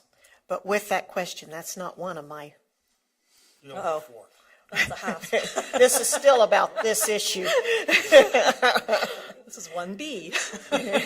This is just number 1 question on the kite server. Okay, so does it cost the school systems to download? It does not cost them money, it costs the district technology coordinator time. This is a labor-intensive exercise for larger districts because each computer has to be touched to link it up to the LCS. So in my small schools that those people also teach, they're having a lot of overtime. Yeah, I mean, well, the ones I've talked to, I was joking with Jim, there's a bunch on a Google community, a Kansas Technology Coordinators Google Community of Friends or something like that. And they do talk about how much time it is taking for them to set this up. And yes, I think most of them are coming in early. It's also the computers can't be used because the person is on them, hooking them up. So, and it depends on whether we're in a one-to-one program or there's a lab. Obviously, if there's just a lab and you're rotating schools through or students through, it's taking a lot less time than if it's a one-to-one initiative and you've got to touch every computer that students have. So it is, This year, we did 2 releases because of this issue of needing to provide an offline version. That was not something we'd initially planned on doing, but after the fiasco last year, and quite honestly, when we partnered with Alaska too, it also made sense. Because Alaska's a very remote state, and a lot of places cannot get internet, or things I'd never heard of, which is the northwest portion of Alaska gets internet through satellites, but they get sunspots, and the sunspot can knock out the internet connection for up to 2 weeks, and things we'd never even considered are things we have to deal with. So we just decided to go ahead and start developing a LCS that can deliver the assessment almost completely offline. You first have to download the assessment, and then you can disconnect, do everything offline until it's time to put the information back up. So that's why we had to have a second release this year. Typically, and certainly for 2015-16 school year, our plans are always we release the new Kite client, the new Kite apps, and the new LCS in the September of the school year. So that is our plan for this 15-16 school year. This is kind of an economic development question, but are you finding those that have to download this extra bandwidth, are you finding it in areas where certain carriers are, can we identify a carrier of broadband width as in the state as maybe not providing the bandwidth needed? I don't know. Okay. Well, that kind of interested me. Okay, I'm going on to number 2. Now, you got to realize that I was out in my district last week at these 4 meetings. And so I got to hear a lot from my district that week. So one of them is the anxiety over the writing tests. Okay? And for every prompt, the understanding is that every prompt will have to have a grader. Is that To where, well, this is what I was told. Okay. Every prompt, I think it was called a prompt, had to have a grader, and they need 1,000 graders across the state per prompt. They want to know how difficult it is to be a grader, because I guess we have special ed tests that it's almost impossible to become a grader. And I don't know about that. That may be 10 years old, but that's what I heard. Anyway, and so if it's as hard to be a grader on some special ed tests, that really discourages the field from wanting to be a grader. It just sounded like that it was getting very complicated in doing, and is it so complicated that we're not going to be able to pull off grading? Right. Yeah, certainly the stories going around are very complicated. But there is no difference. This is only CAP. So this is not DLM, which is our 1%. So a special ed response versus a general ed kid who doesn't have an IEP is going to be indistinguishable. They are typed in responses. So a student who has a disability that allows them to use a scribe, meaning the kid will talk through what he wants to say and the teacher will type it, the scorer won't know that. So there's nothing about what the scorer sees that says, oh, this one's hard to I think it was score. the process in becoming a grader that they were Okay, concerned yeah, and about. anybody can be, we've tried to really push, anybody can be a grader, and we want teachers who teach special ed kids and teachers who teach English language learners to work on this, because they can be very helpful with this.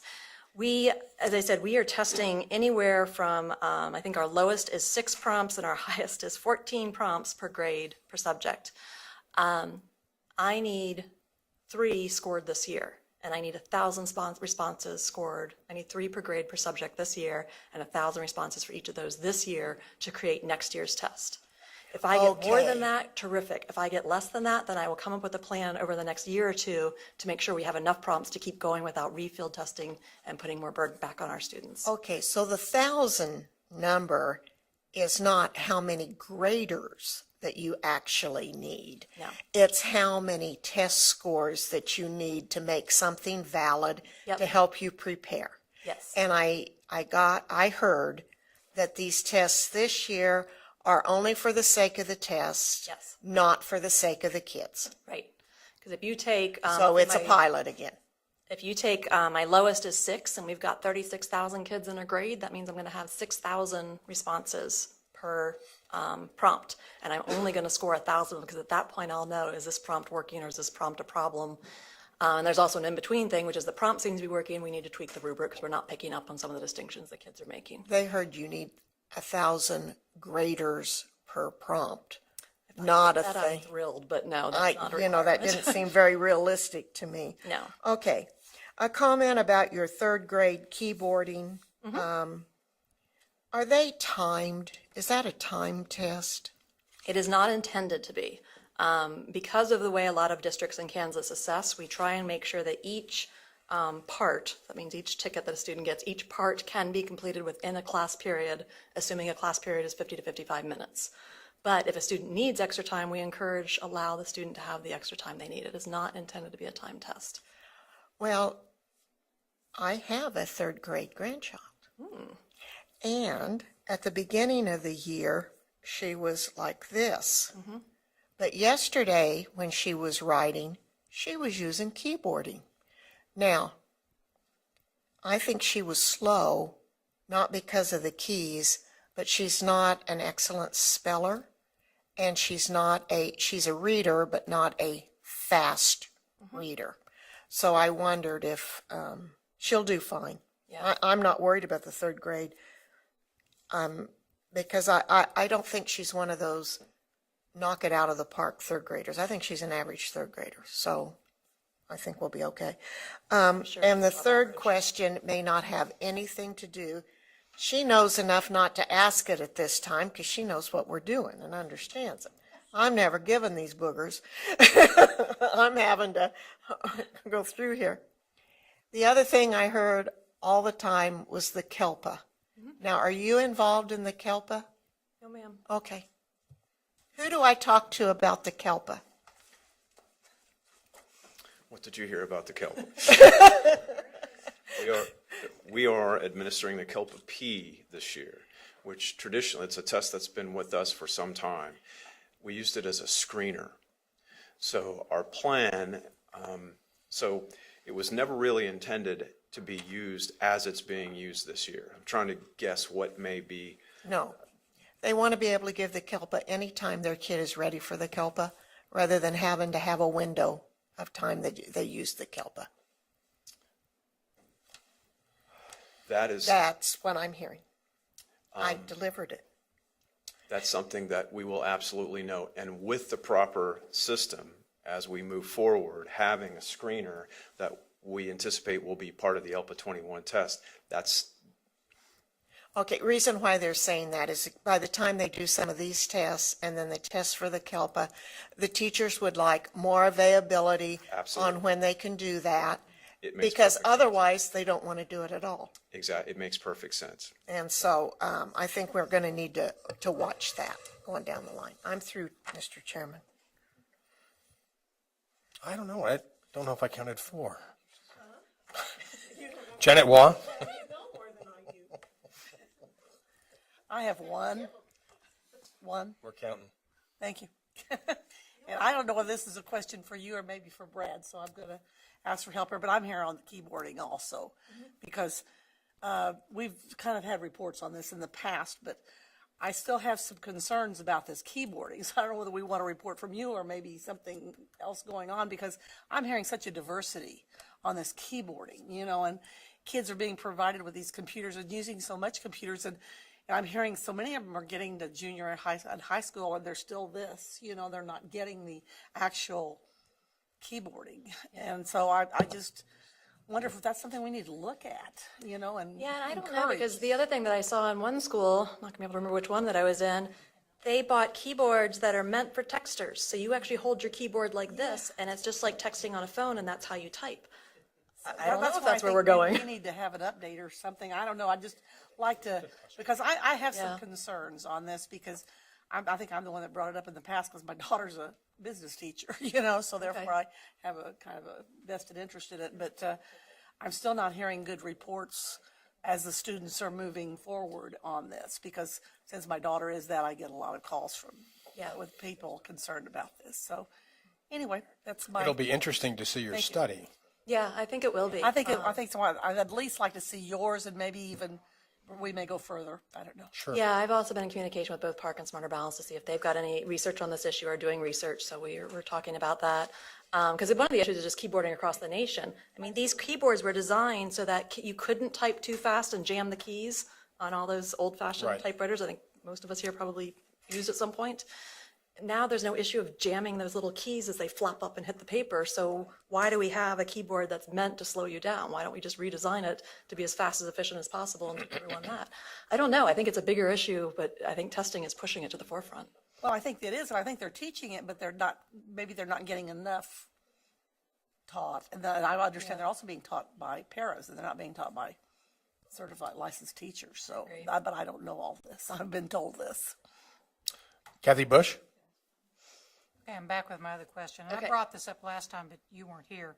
I had some questions or concerns from one of my districts in regards to tickets, because I have some large schools in my districts. And Got this fixed. Go ahead, give it to me. okay, good. Because some of them were, schools are having to print up to 12,000 tickets, and Yep. the labor intensity of it was pretty overwhelming. So what could you tell me?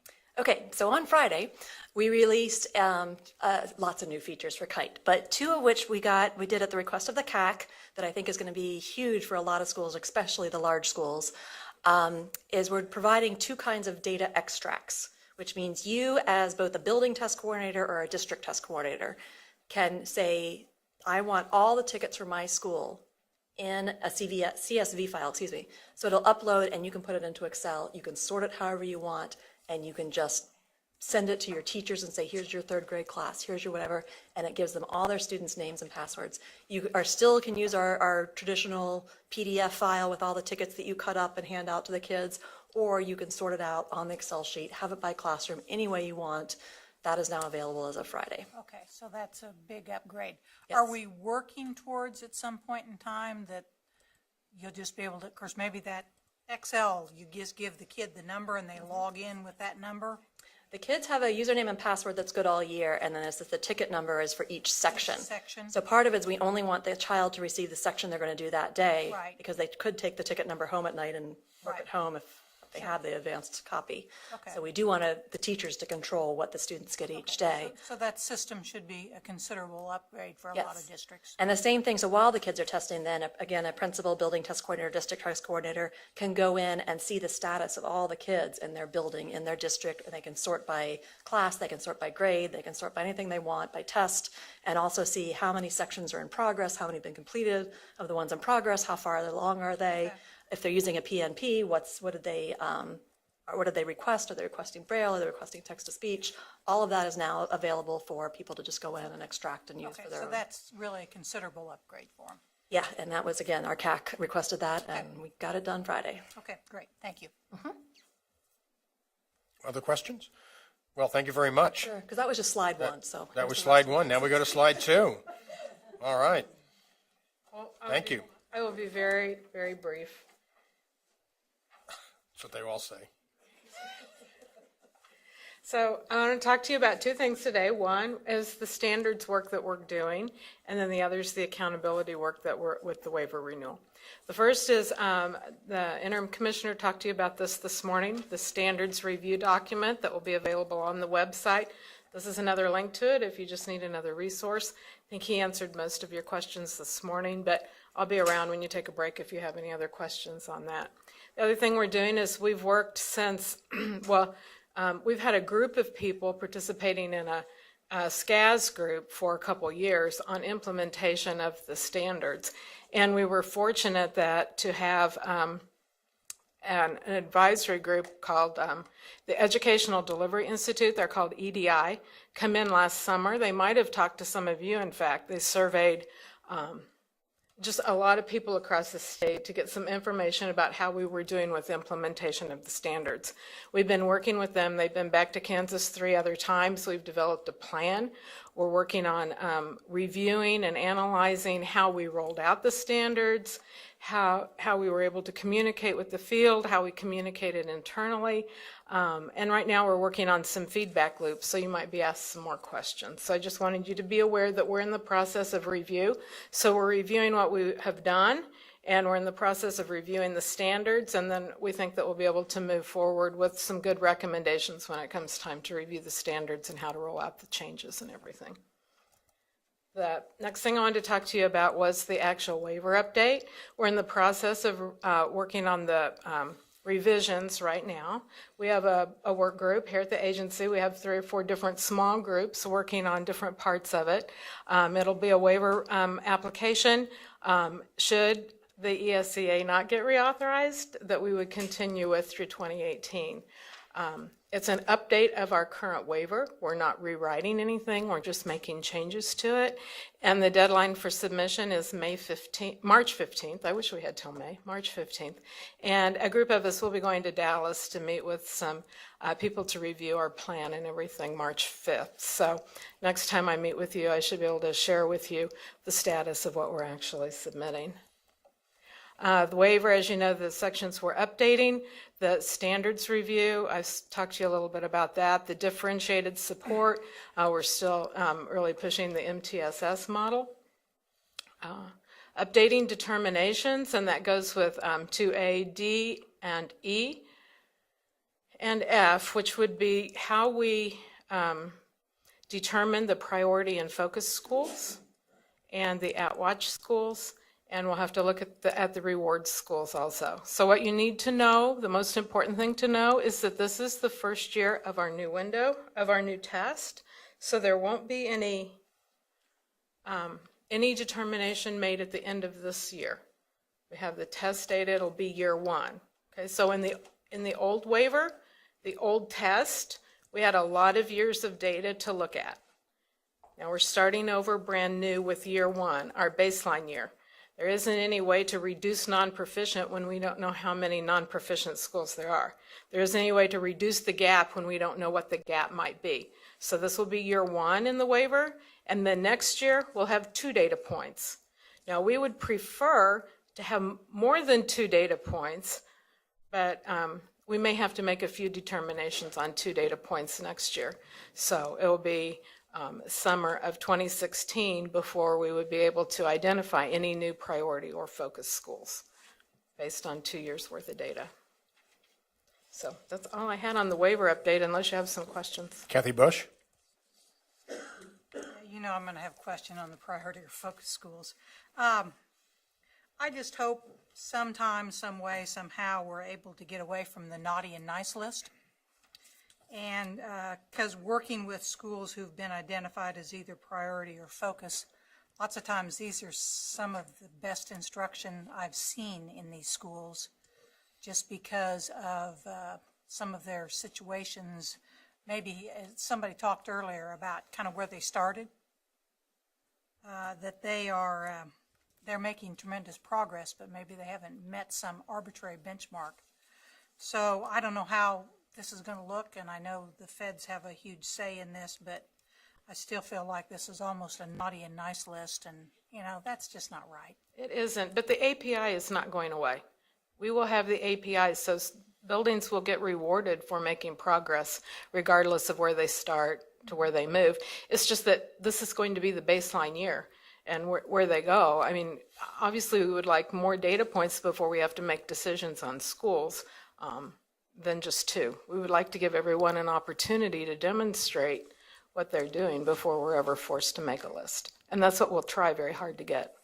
Yeah, and I might add, what we're really trying to do, and I don't know how you come up with a better name than priority, focus, AB, 1003A grant recipient, but there's always going to be a group of buildings, because of their challenges, need the most supports, the financial, and so we try to use the academic results to be able to say who needs the most, and they receive our federal 1003A grant funds.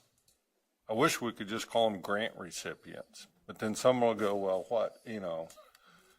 So, but at the same time, under No Child Left Behind, we had schools that we labeled as on improvement or failing for years, but with our waiver, they were one of our highest reward schools because of the growth they showed. Still didn't hit AYP target, but they were recognized for the growth that they had made.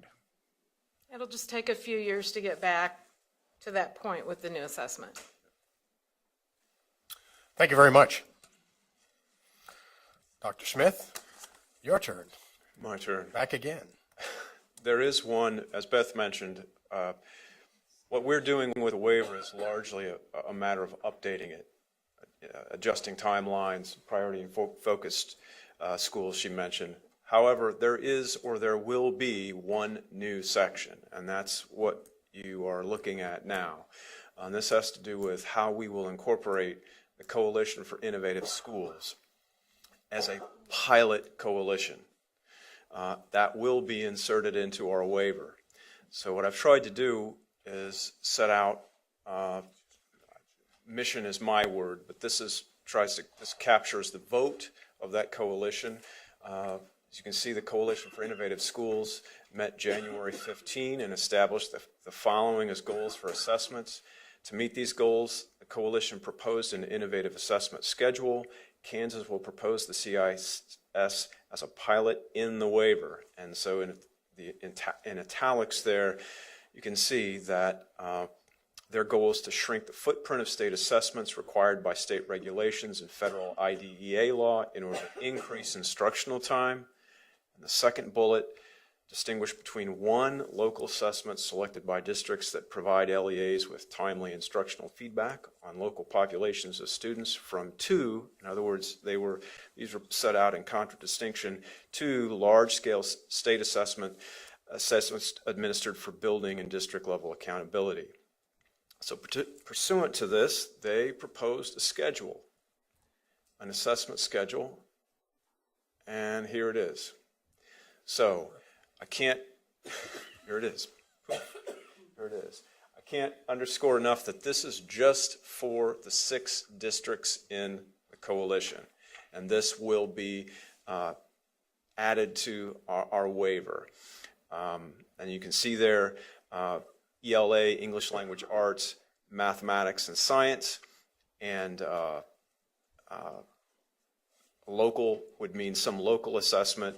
And so you can see there when there would be a state assessment and when there wouldn't be. So in 2016, their proposal, or 2015 and 16, we would continue on our current path or administering assessments as we are now, but that would not happen again until 2021.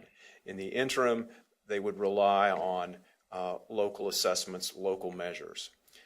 You can see at the bottom there when priority and focus would be set for these schools, 2016 and again in 2021. So that's a new part, exciting part of our waiver as a pilot. And this next slide, shifting gears here a little bit to talk about ESEA reauthorization. The value of this slide, I think, is not where these bulleted issues are in the columns. This is simply one person's prognostication of where these things will be after ESEA shakes out. The value of this is simply, it's in one shot, you're able to see all of the issues on the table. So, for example, will charter schools survive? This particular person says they will. I'm sure we can find 4 or 5 other people, perhaps 400 or 500 other people who would say, no, it's up in the air, or they're almost to be eliminated. So again, the goal here was just to help the board by giving them a single slide, almost a boilerplate form of all the issues that are being kicked around with ESEA reauthorization. Brad, I think, is going to pass out a more in-depth way of thinking or way of looking at this. You should have received a copy of a document with 2 staples at the top. The bottom says CCSSO. There's more copies over there for anybody that wants to look at it. and this is kind of the latest summary, and I mean, there's other ones that have come out. But I thought it would be helpful for the board to look at a couple key issues with what we currently see with the reauthorization of ESEA. And obviously, that was supposed to happen in 2007, but as of just the last few weeks, Congress is getting very aggressive in their move forward. So we wanted to have a discussion with the board about what we're currently living under with the waiver. And that is, if you look at the first page, it says issues, current law, then the third column says administration, ESEA waiver package. That's what we've been living under for the last 3 years with a waiver. The middle column was what Senator Lamar Alexander proposed back in 2013. The next column, second from the right, is the current draft of Senator Alexander's markup of ESEA. And the last column is Representative Klein's. So with that, I wanted you to turn to the bottom of page 3. I tried to staple this so you didn't have to flip it left to right. You can just go front to back. So we know under current law, which is the third column, what we've been working under the waiver, that under grade 8 and once in high school, which this is the footprint that we've lived under, that Scott just showed up there. And go ahead and go to the next one, Scott. We've been approved in our waiver that we're testing currently grades 3 through 8 and at the sophomore year. Because we're trying to introduce, if you remember the bouquet, and we don't need the permission of U.S. Department of Ed or in a waiver, we want to introduce that there are other ways we want people to focus on whether a kid's on track to be successful with employability skills, technical skills. But the blue lines are what current law is. So at the bottom of page 3, where on the left-hand side it says assessments, it just starts at the bottom of page 3. Current law under the waiver says it maintains the state assessment timelines, which is that, the blue lines, 3 through 8 and once in high school.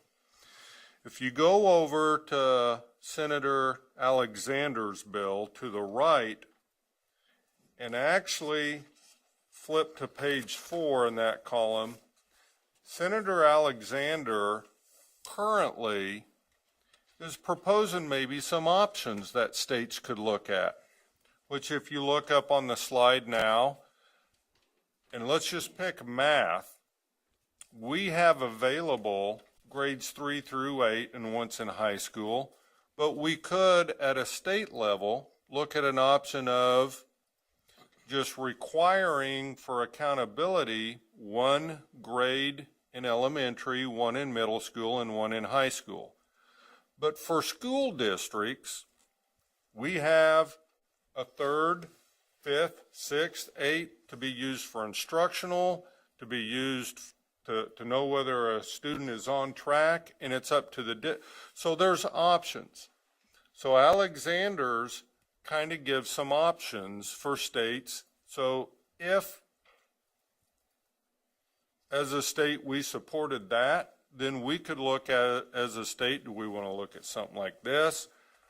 Or would we want to maybe look at something like math 1 year, English language arts the 2nd year? So we have options. The last column, if you go back to the bottom of page 3, under Klein's, it mirrors more, if you go back 1 slide, Scott, current law. So this is what Representative Klein's currently favors more of, what we currently live with, annual assessments, math and English language arts in grades 3 through 8 and once in high school. So we wanted, I guess, for the state board to have a conversation about where would Kansas or this board want to support more of what we're seeing in Kleins or what we're seeing in Alexander. So I guess I'll turn it over to the chair to ask questions or maybe have some dialogue, because I think Mr. McNeese has even put together maybe a draft letter that this board might want to consider sending to our congressman to say, hey, we would like in Kansas to look at maybe a smaller footprint, so we would support this. So, but to have a conversation around the table of, because ESEA is moving a lot faster than anybody anticipated, because after they went 7 years of doing nothing, they've covered more ground in 4 weeks than they did in 7 years. So we want to make sure this board has time to, so. This is really timely in terms of what's happening in Washington with the reauthorization or new ESEA. And I guess based on our conversations over the last several months, and in particular our last meeting, I kind of, and after being in Washington right after our last meeting as well, kind of took it on myself to try to put a position statement together on assessments to send to our congressional delegation in terms of what we want to support. And what we want to support is what I think I've heard at this table is more the Alexandra model than it is the Klein model, though I have to honestly tell you I didn't have the documentation that Brad and Scott had brought before us when I started this draft. I really think it's poor manners to unload a letter that's a page and 3 paragraphs in the middle of a meeting at 5 to 4. But regrettably, our timing is such that things are moving fast. And I think our congressional delegation needs to hear from us about what we think, the footprint for assessments should be in our state and what to support. So I'm going to send down these, go that way, and that's good. And this way. And I guess I'm anxious to hear, what your feelings are with the authorization or new ESEA, because there's a lot of activity going on, and if we're not talking to our legislators, whether it's here or in Washington, they're not going to know. So where are we on this? So if you're going to read that, I guess we might take a moment to take a look at this. And then we've got some names up here already that want to speak before the letter's even out, but that they don't know about the letter. Doesn't matter. So Sally, you're the first one up there. Okay. Jim, I appreciate this being put together in this format. It's very helpful. And I appreciate a letter to look at it, but I would really appreciate the discussion to be tomorrow morning after I've had a time to seriously go over. And I agree with you, things are moving fast. I have part of the migrant ed committee I went to was comparing the old migrant with what the renewal, because they have not been reauthorized too. And that honestly, I need tonight to be able to read this in detail and come back tomorrow. I don't disagree with you at all. Yeah, that's a good suggestion. Thank you. I might want to add, just for ease while you're doing it, if you look at the document we passed out, the left-hand side, you can go through and it says, what are the positions around standards, assessments, students with disabilities, and it draws a comparison. You get down to page 14 and it talks about what in each bill is around teacher leader evaluations and using student growth, which neither one of them makes it a requirement, but it makes it permissible. So to help you as you go through this, if you follow the first column, you get the topics, and then you work left to right to find out what each position is based on Title I, migrant, assessments. So just to help as you're trying to walk through this. It's a lot to absorb, without a doubt, and in the letter that I have put together, I would say to you that it for purposes of when I receive letters, it deals only with assessments in terms of minimizing the footprint and why we need flexibility in Kansas.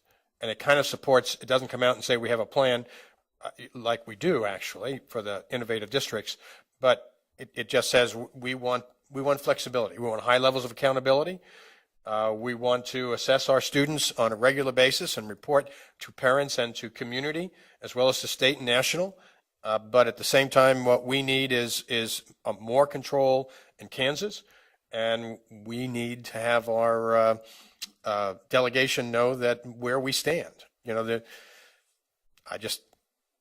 I didn't want to confuse it by bringing in accountability in terms of teacher leader evaluations, you know, about all the other, even priority and focus. It was just straight ahead. We need to one, reduce the footprint, and two, to control the footprint in the state of Kansas. But at the same time, increasing local accountability to parents and to local boards and community, as well as to the citizens and the legislature of our state as well.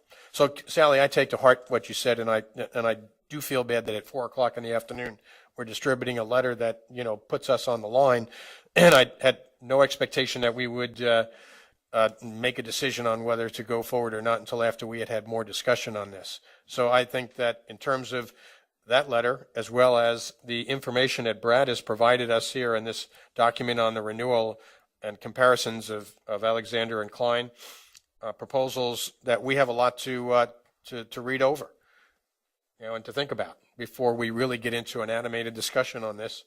And we might even go in a different direction tomorrow, you know, but here's where we are right now and with what we knew right now.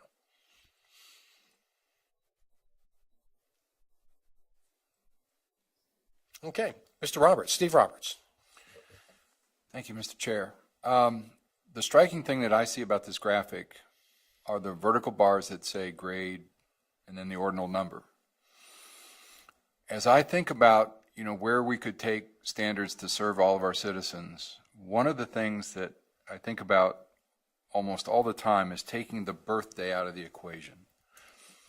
And so what I envision, and this may be a better discussion for tomorrow, and I really admire being on a board with people who speak the language far better than I, the language that needs to be spoken to the regulators elsewhere and so forth. I have a lot to learn. But a grade 4 bar for me for math might be a 9-year-old, or it might be a 7-year-old. And so, you know, I don't want to confuse the issue, but I know in the old days, one-room schoolhouse and so forth, you might have a 4th grader who was 8, or you might have one who was 14. And it didn't seem to matter that much because it was the one-room schoolhouse, and now we want to move everybody along at the same pace. And we've done that for decades. And I think part of the discussion we need to have, at least for the language of mathematics, is maybe we don't move everybody along at the same pace. Maybe we let kids who can go a little quicker go a little quicker. So part of the discussion to me needs to be that a grade 4 student is not necessarily a chronological traditional grade 4 student. Thank you. Thank you.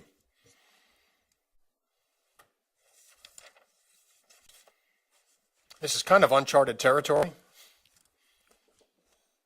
The political reality of almost pivoting on a dime, so to speak. I'm really pleased with the thoughtfulness that I see in all of you regarding this, and it'll be a tough discussion, but I think it's really, really at the heart of what we're supposed to be doing, and I appreciate your thoughtfulness. Mr. Willard.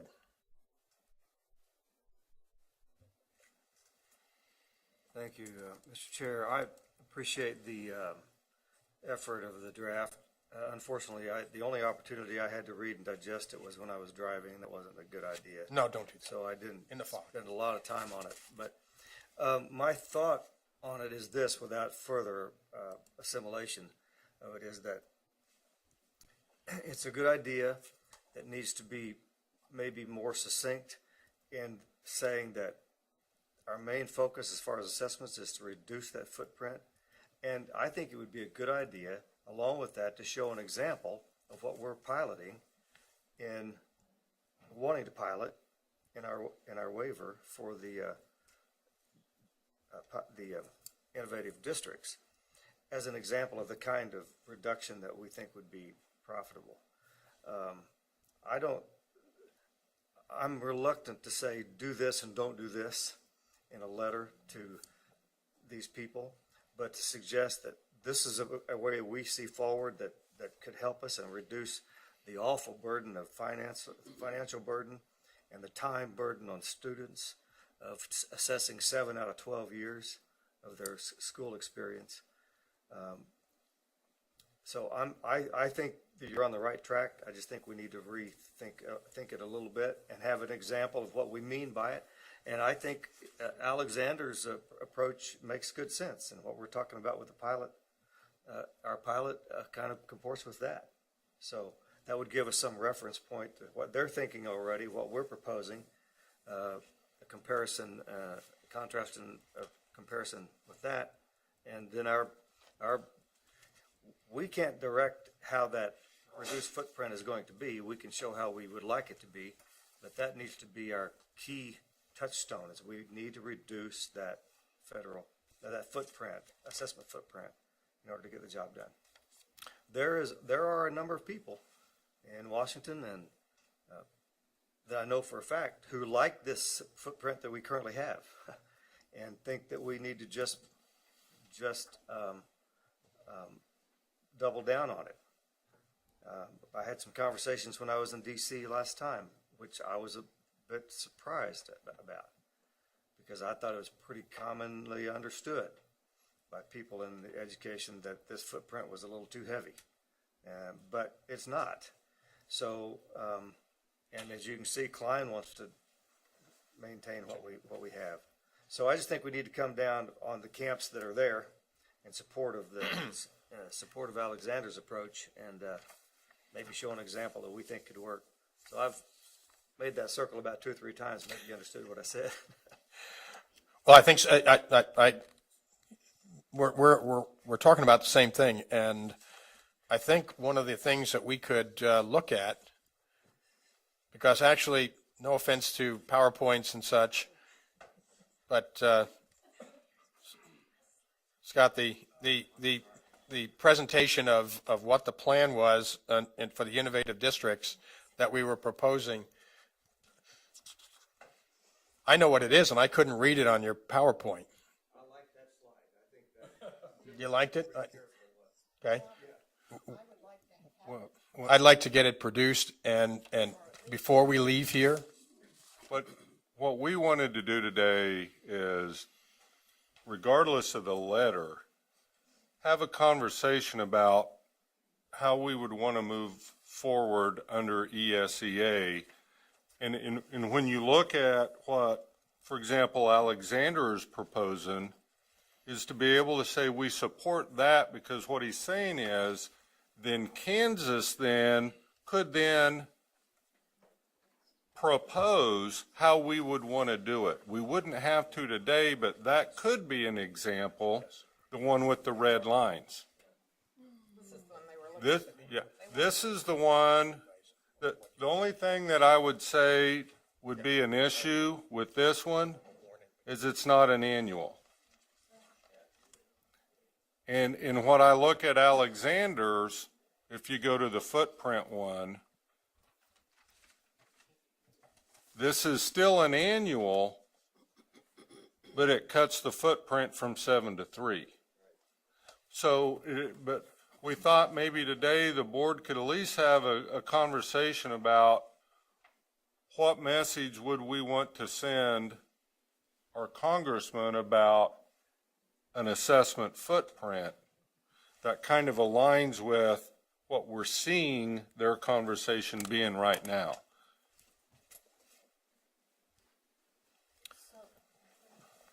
Okay, Kathy Bush? Thank you, Mr. Chair. I do think the reauthorization seems like it's coming pretty fast and furious right now. So I think it's good for us to have some conversation, and I don't see anything wrong at all with us letting our delegation know how we as State Board of Education members feel. We have been discussing assessments. I certainly last time expressed my support of a once in elementary, once in middle, and once in high school footprint as far as a statewide test. And I certainly like the idea of the local accountability with the formative piece, because that really allows them to really look at instructional on a pretty much a real-time basis, which is what they need to do as far as helping that classroom instruction. So, yeah, I want to look at this. I'd like to look at this and come back and have some more discussion tomorrow and kind of figure out where we as a group go. I do kind of like the Alexander 2015 version also as far as the assessment piece. I haven't had a chance to digest the rest of it, but as far as the assessment piece. Sally Cobble? Well, I guess I thought you were going to want our opinion on some other things on this ESCA reauthorization. I'm okay on the Alexander assessment because I've been following that pretty close. And as long as by sending that message that we want the flexibility, we have not committed as a board that we agree with the innovative, that we have not agreed yet whether we really, how we want to go through that.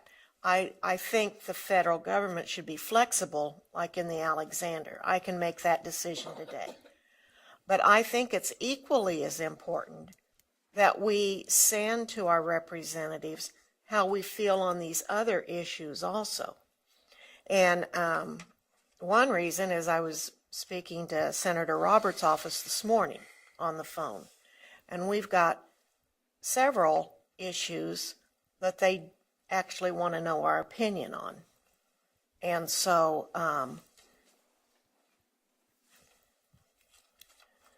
I think that's where I'm saying, hey, I got to take this home where it's quiet and I'm a studier by myself to give anything further than what we want to do on this. And I got to concentrate on this letter because I don't think this letter is saying what I want it to say. Okay. No, that's the thing about putting a letter out.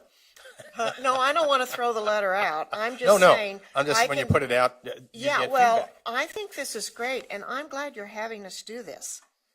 But it's back to we're receiving the information at the time we have to, and I need overnight. That's Sure. all I'm asking for. Without a doubt, I think we all do.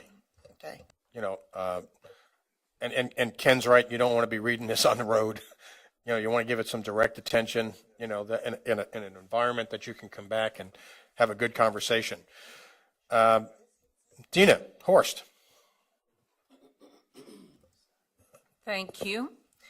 I concur that we need some time to look not only over this document, but also the letter.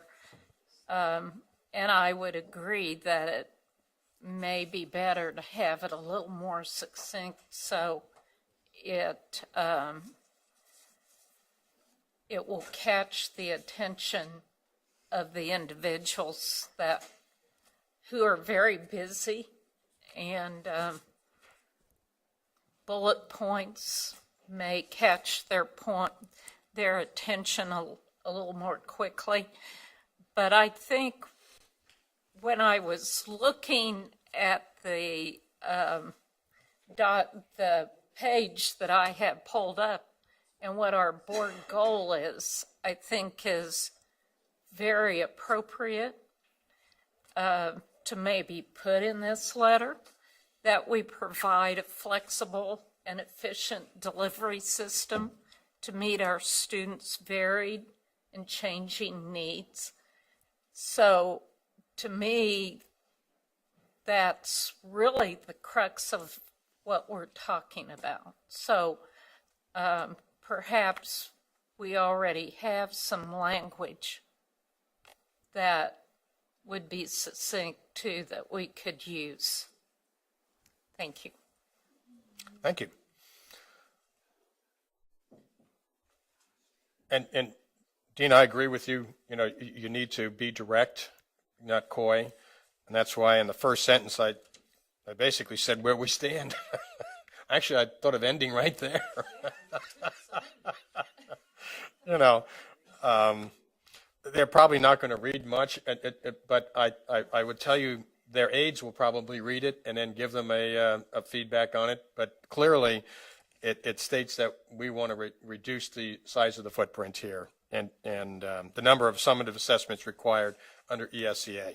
And truly, some things that I would offer right away is, you know, we can make mention. I don't know, well, I'm kind of drawn as the author of this, whether I want to say I like Alexander's model over Klein's model as opposed to saying, here's what I support, you know, or we support. Or when I wrote this as in the I, as an I and a Kansas. So yes, this is exactly what we want. We want a conversation like this. I mean, without a doubt, we've got a letter to, I guess a document to study. We have a draft to review, and we have the opportunity tomorrow. It might lengthen our time because another issue has come up that's going to make our meeting tomorrow a little longer. And I think this is serious enough that we need to do it. I mean, Sally, I appreciate that you said that, you know, you were in conversation with Robert's office this morning, and there's some issues that they want our opinion on. Well, if you don't mind, would you share some of those possibly right now? Or I'd like to know what they are, because to me, this is a really big issue for us, you know, in our state. And I want to go back to Ken, what he said. When we were in Washington, I was surprised that the local, when I say local, the Washington people, the one who live and work there, were more into this. But the states, on the other hand, I don't know of any states that were pleading for give me more tests, you know, or keep it. The states were saying one thing and the people in Washington saying another, you know, and that's kind of where this all started, you know, from that. They live in their own little shell, and we need to kind of break our way into it. But what other things would they like to hear? Or would they want feedback on? When they look at testing, they look at it as accountability. So if we want to change the verbiage of testing, we've also at the same time have got to talk about accountability to them. And that's where I'm coming from when I say I don't know if this is the letter I want to do until I rethink some things. Under migrant ed, interstate migrant ed, I met last month, and without going back and looking at that report, you know, that deals with the Title I money, and it's also, I noticed it was in here somewhere, and so that brought it up. But I'm going to ask for an item on the agenda tomorrow that our chairman knows about, and it's dealing with the nutrition. And Senator Roberts is now the chair of the Ag. And it's the Ag Committee that handles the nutrition. And in the visiting with this gentleman, that Julian is his name, he's, you know, the aide.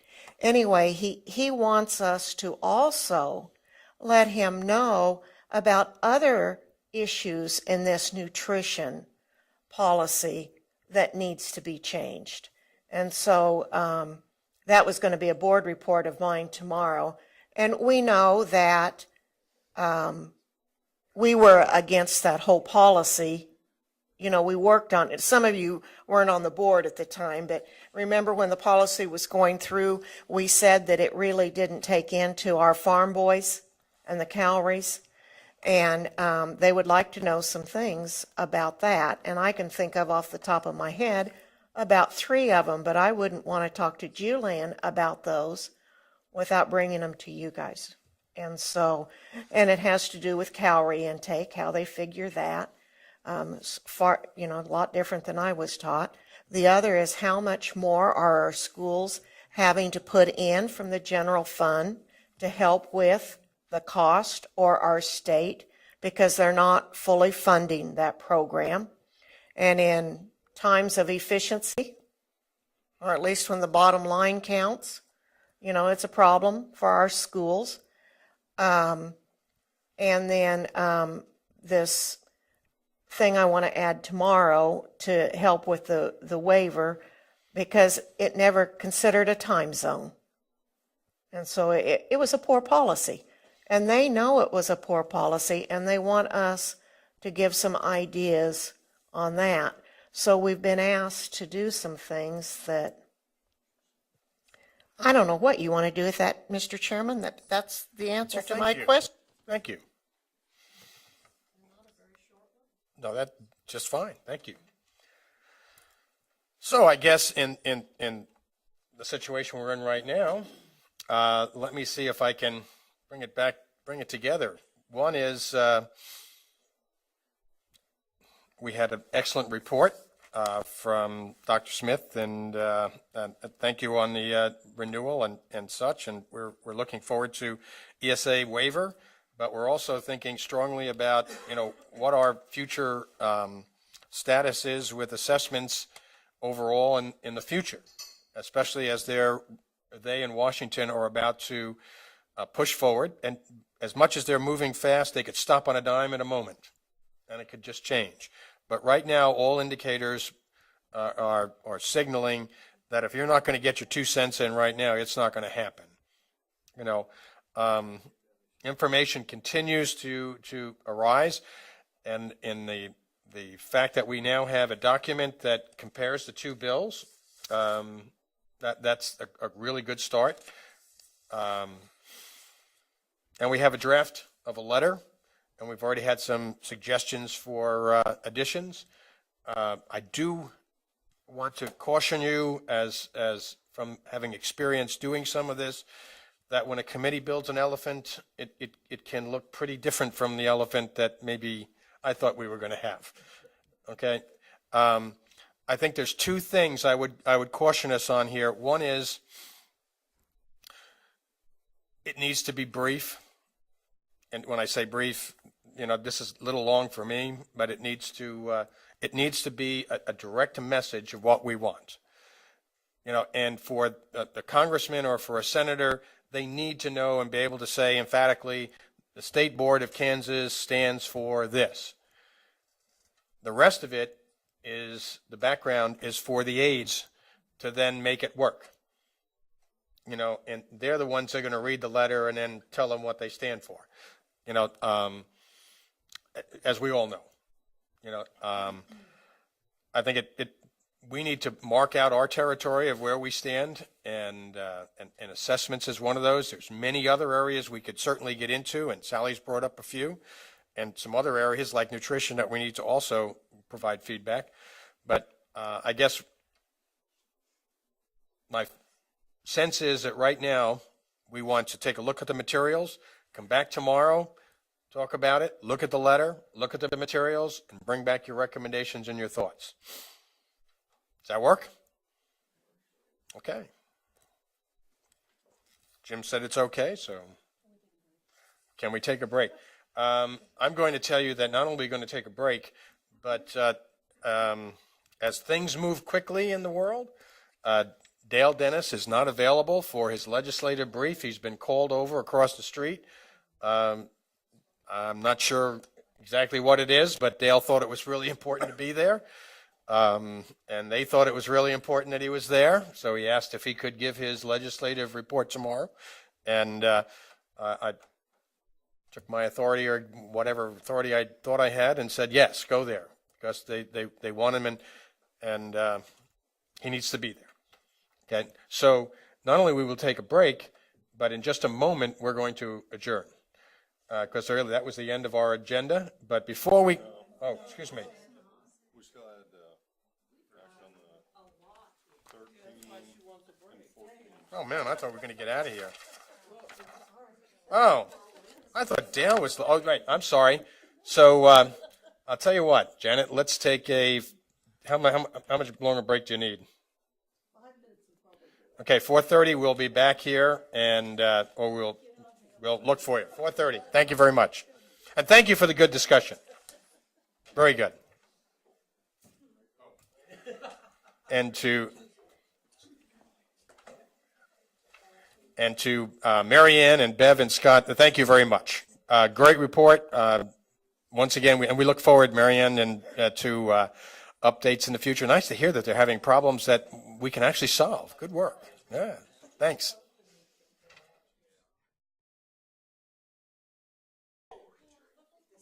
All right, let's get going here. And I do want to note that the agenda, we were supposed to be out of here by 4:30 or so, and we're running over. So John Bacon had to leave, so he's gone. We have 9 members still here.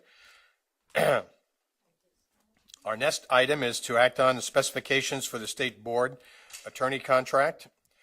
It's been moved. You've got the specifications in the board packet and the request for a RFP.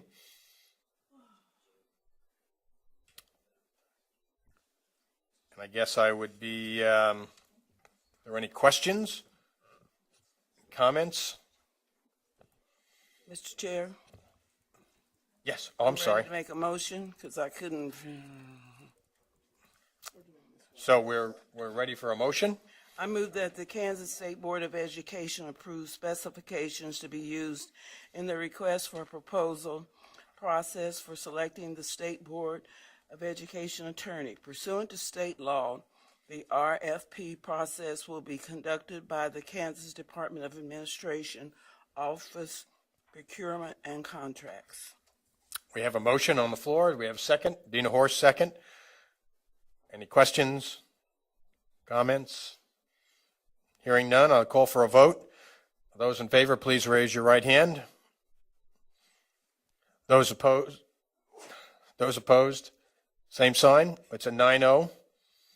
That was your left hand. She was 4. It was 9-0. Thank you very much.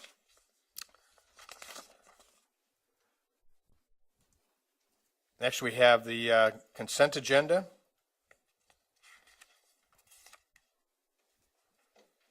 Mr. Roberts? Thank you. My apologies to my colleagues for not getting this answered before the meeting, which is the proper protocol, but I would respectfully request 14D to be tabled for additional discussion. That is the licensure of certain professionals. So 14D. So you're asking that we pull that out and be considered Separately, separately? please. Okay. D is in dog or David. Act on recommendations for licensure waiver.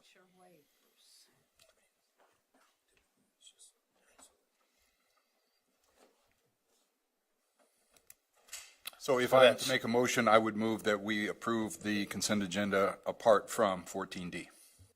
Do I have a second? Carolyn Campbell seconds.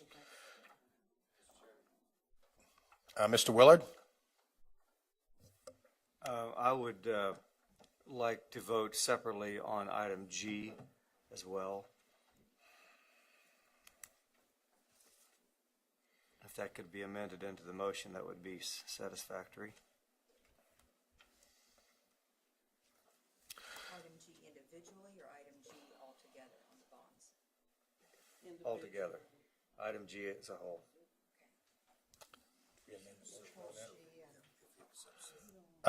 Mr. Roberts, do you accept the amendment? Yes, I accept. And Mrs. Campbell, do you accept the amendment? Okay, so we have item D and G. Are there any other items that people wish to have pulled to be voted on separately? Okay, so we have a motion to pull D and G. Those in favor, please raise your right hand. Approve the consent agenda, excuse me. I'm sorry. Thank you very much. I thought I said that, but I didn't. I confused myself. Okay, so we're approving the consent agenda as presented, excluding D and G. Okay? All those in favor, please signify by raising your right hand. Those opposed, same sign, 9-0. Mr. Roberts, we have item D. Thank you, Mr. Chairman. Because of the previous laws or regulations we've passed regarding technical teachers in secondary school, I would bring your attention to page 81 of our packet. On my copy, the third line down, well, we could talk about the second or the third. We have chemistry and physics recommended for approval, but I should think that because of regulations passed this last summer, that a physics or chemistry teacher would not come under this auspice, that they would be able to be hired by a willing district without a waiver for licensure. That's my understanding, and that's why I bring it up. I'm looking at presumably a Ms. Kaufman and a Ms. Baldwin for chemistry and physics respectively. Not knowing all the details, and that's a good question. Not knowing all the details from the Wichita district regarding the two waivers here that we are possibly approving. That's a good question. I would make an assumption that the district, that they did not meet the criteria, or that they are already in programs that they had begun, and we're continuing on that route because we still have the other alternative route. I would defer to the fact that Wichita presented it this way, and just say that they know best for these applicants know best which route they wanted to follow, and the district supported them. Thank you, Mr. Chairman, for that explanation. I would like to revisit the difficulty that professionals in these disciplines have in getting into the classroom. And so maybe the fix that we implemented last year is not the fix that we need. Maybe it needs to be revisited, or maybe there's not an issue, but I would like to learn more about this dynamic. Brad? The only thing I might add to this is, and again, this is an assumption, not looking at this, I would say the difference is both of these teachers are licensed teachers, where the other one was bringing in people that don't have a teaching license. These two have teaching licenses. It just might not specifically say chemistry, but they may have the content knowledge, and they submitted that, so we're approving them to teach chemistry, even though that may not show up on their teaching license. And I would say that's probably more what this is. But I'd have to, so the difference between what the board did for the summer is, those were people that did not hold a Kansas teaching license. These do. Just maybe not in that specific area, so we're approving them for another reason. I appreciate that explanation. I think I'm willing to vote in favor of the recommendation. I would just like to reiterate that in a very general way, not specifically to this instance, but in a very general way, we need to be more welcoming to the public to participate in the education of our children instead of putting up barriers. But I think that's something we all, in general, rather agree with. So thank you, Brad, and thank you, Mr. Chair. Do we have a motion on the floor to approve this? Mr. Porter? So moved. Dina Horace seconds. Those in favor of of D only. Mr. Porter? Oh, I'm sorry, you're voting already. Okay. In favor of the motion, please signify by raising the right hand. Those opposed, same sign. Motion passed unanimously. 9-0. And item G was also pulled. Mr. Willard?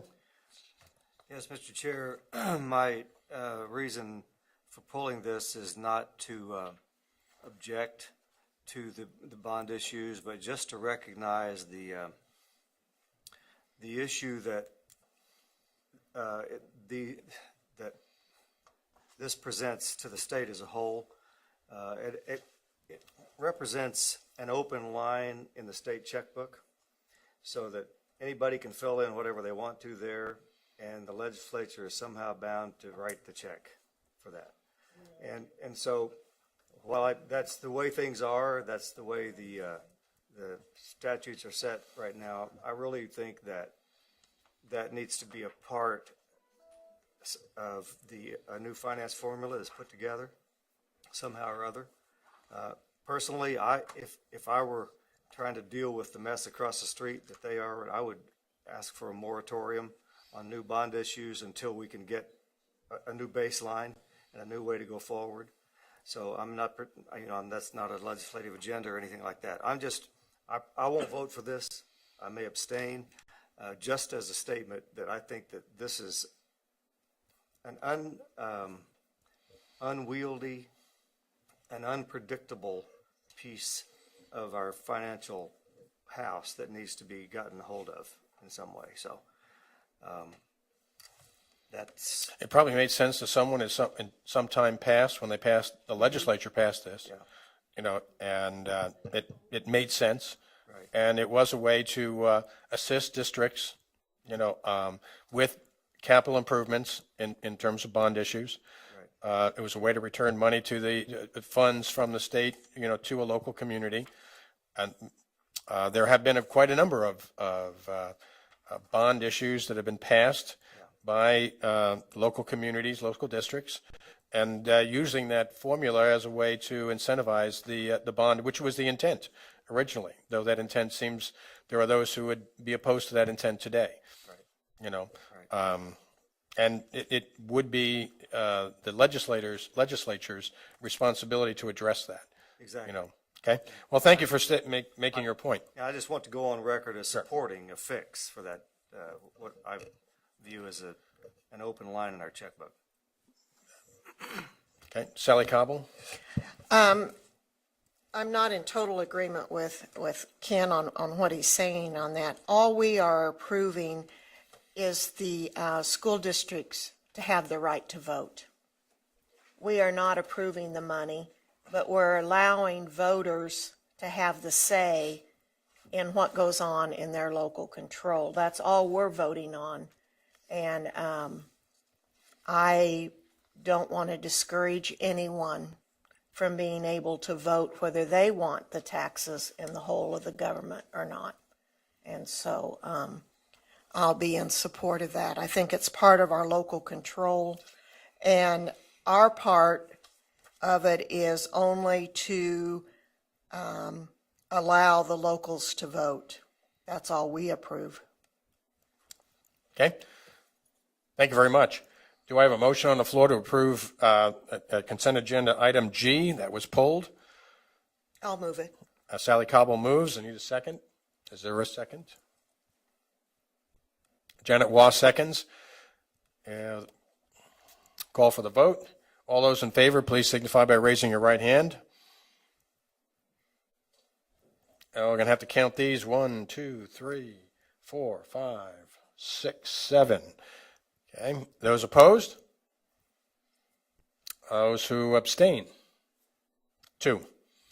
702. Thank you.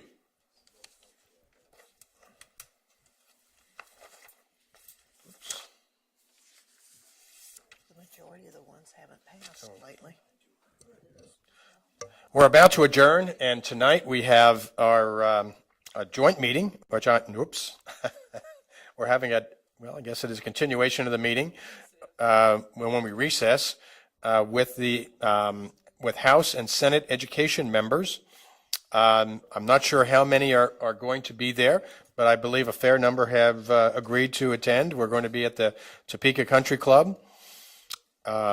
We will receive a report from Microsoft when we're there regarding a very exciting and I think very good program for the state of Kansas that they're initiating. But we'll also have the opportunity to visit and talk with Education Committee members from the House and the Senate. Now, just to make sure that we're we're understanding what a dialogue is, I've asked Mark to give us a couple of parameters for that meeting. Thank you, Mr. Chairman. I guess probably as a prophylactic measure, if you will, it might be worthy of discussing the parameters of COMA as it applies to the dinner tonight. Two things to recall. One is that the board had been subject to a Open Meetings Act violation probably 4 years ago. Excuse me, not a violation, but a allegation that we had to look into, and we found that the board did not violate COMA, but a citizen, somebody who had a pending lawsuit against the board, observed this board having dinner together socially after a board meeting and raised that issue with the district attorney's office. And the board, submitted a response, and that was investigated and found that the board did not violate the Open Meetings Act. But after that, in 2012, you may recall that a very highly publicized complaint by the Topeka Capital Journal complained that the governor and members of the legislature violated Open Meetings Act when the governor had a question and answer session at Cedar Crest. And so I just wanted to be sure that there was some conversation around what's permissible at dinner, because of the evening's activities are described as a dialogue. There's a 12-page decision by the district attorney for Shawnee County, which went through a comprehensive investigation and interview and discussion about the social gatherings that were conducted at Cedar Crest. And in fact, the district attorney did find that a technical violation occurred in those gatherings because there was a discussion of a majority of the body. And in this case, it wasn't a majority of the legislature, it was a majority of various committees. And in some of those committee meetings, there were Education Committee, the Capers Committee, and other subcommittees. So the general rule of law is that if you have a majority of a decision-making body conducting and discussing the issues or what they call the business of the body, even if you're conducting that, separate in one-on-one conversations, the collective discussion of whether it's a bill that's before the legislature or before those committees could constitute a technical violation of the Open Meetings Act. So while it's good to socialize and to have dinner and to discuss perhaps in some limited degree policy, if you're discussing things that would either be in front of the subcommittees or business that would come before this board, it could possibly cross that line. And I think I was just kind of scanning through the district attorney's summary letter, and so I would like to just read to you one excerpt from that, because I think it kind of encapsulates, and I apologize, the lawyer always has to be bring out the negative, but you don't want to be in that situation where somebody later would question you.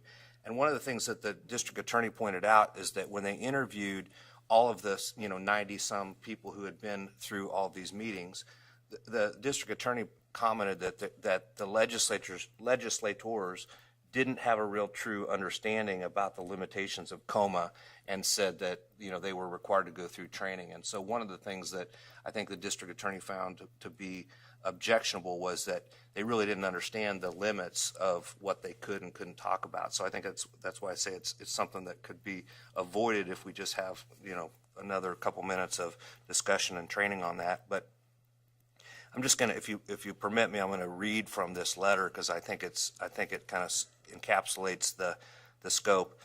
and I quote, "During the interviews, many legislators characterized the dinners as, quote, social gatherings, close quote. They told us these types of gatherings were normal, not unusual or commonplace. As a matter of fact, we were told that lobbyists had long hosted similar events and conducted similar question and answer sessions with legislative committees. When asked whether they believed COMA was violated, legislators told us that no official actions were taken, no votes were cast, no strategy discussed, and no debate was had. They told us there were no written agenda for the dinners and that the dinners weren't held in a committee room or other formal setting. According to most of the legislators we interviewed, the dinners were merely social, just like all the legislative dinners that had gone before. The problem with this approach is that none of these assertions, even if true, are a defense to a COMA violation.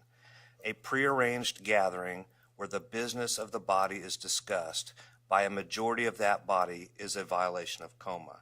So, it can be justified that it's just social, it's not in a committee meeting, it's not here in the boardroom, but if in fact you are conducting and discussing the business of the body, then that is supposed to be under COMA in a public, so that the public can view that. It's not supposed to be in a private meeting. So to the extent that that can help in guiding the dialogue and conversation, hopefully that will help. The COMA statutes are liberally construed. So if somebody were to, which means that if somebody were to complain that the conversation went too far, a third party who's going to review that is going to liberally construe COMA to the point where what it's intended to do, which is to protect public discussion of policy issues. I'd be happy to answer any questions. Let me say one thing. When Senator Abrams and I first discussed this and started organizing it, the whole intent and purpose has always been to put names and faces together and get to know each other better. It was never intended to be a opportunity to go behind closed doors and discuss issues, topics, and legislation, but rather we too often are put into that adversarial role and not often enough put into the social, as I've heard others say at the board here, when you get to know, and that's what this is about.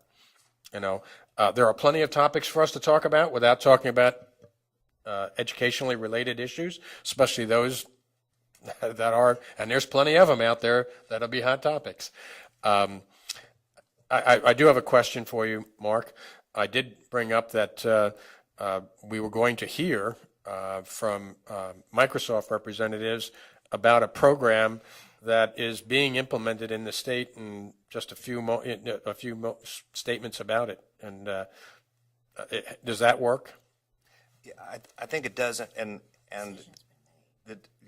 that's one factor, I guess. The decision's been made, and one of the issues that came up in the situation where the legislators came for a question and answer, there was a lot of socializing, but then it got to be very specific about the governor's policy and a question and answer about and some back and forth dialogue about where do you take that policy. So just a receiving of information isn't technically a violation, but when you start to debate or discuss specific bills that might be before the Education Committee, or you talk about specific things that might be before this board, that's when it starts to move across the kind of the gray line. Excellent warning. Kathy Bush?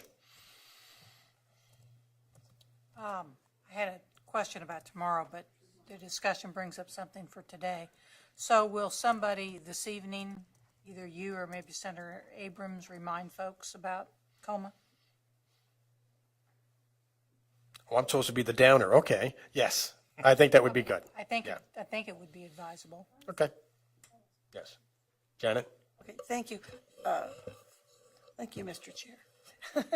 Mark, I guess I didn't really think we would be, because I thought this has been announced publicly, and it's been announced, I assume, in the release documents for the board meeting, and therefore anyone could attend that wanted to. I mean, I guess I'm confused now, because I thought if that was open, that would give anyone the opportunity.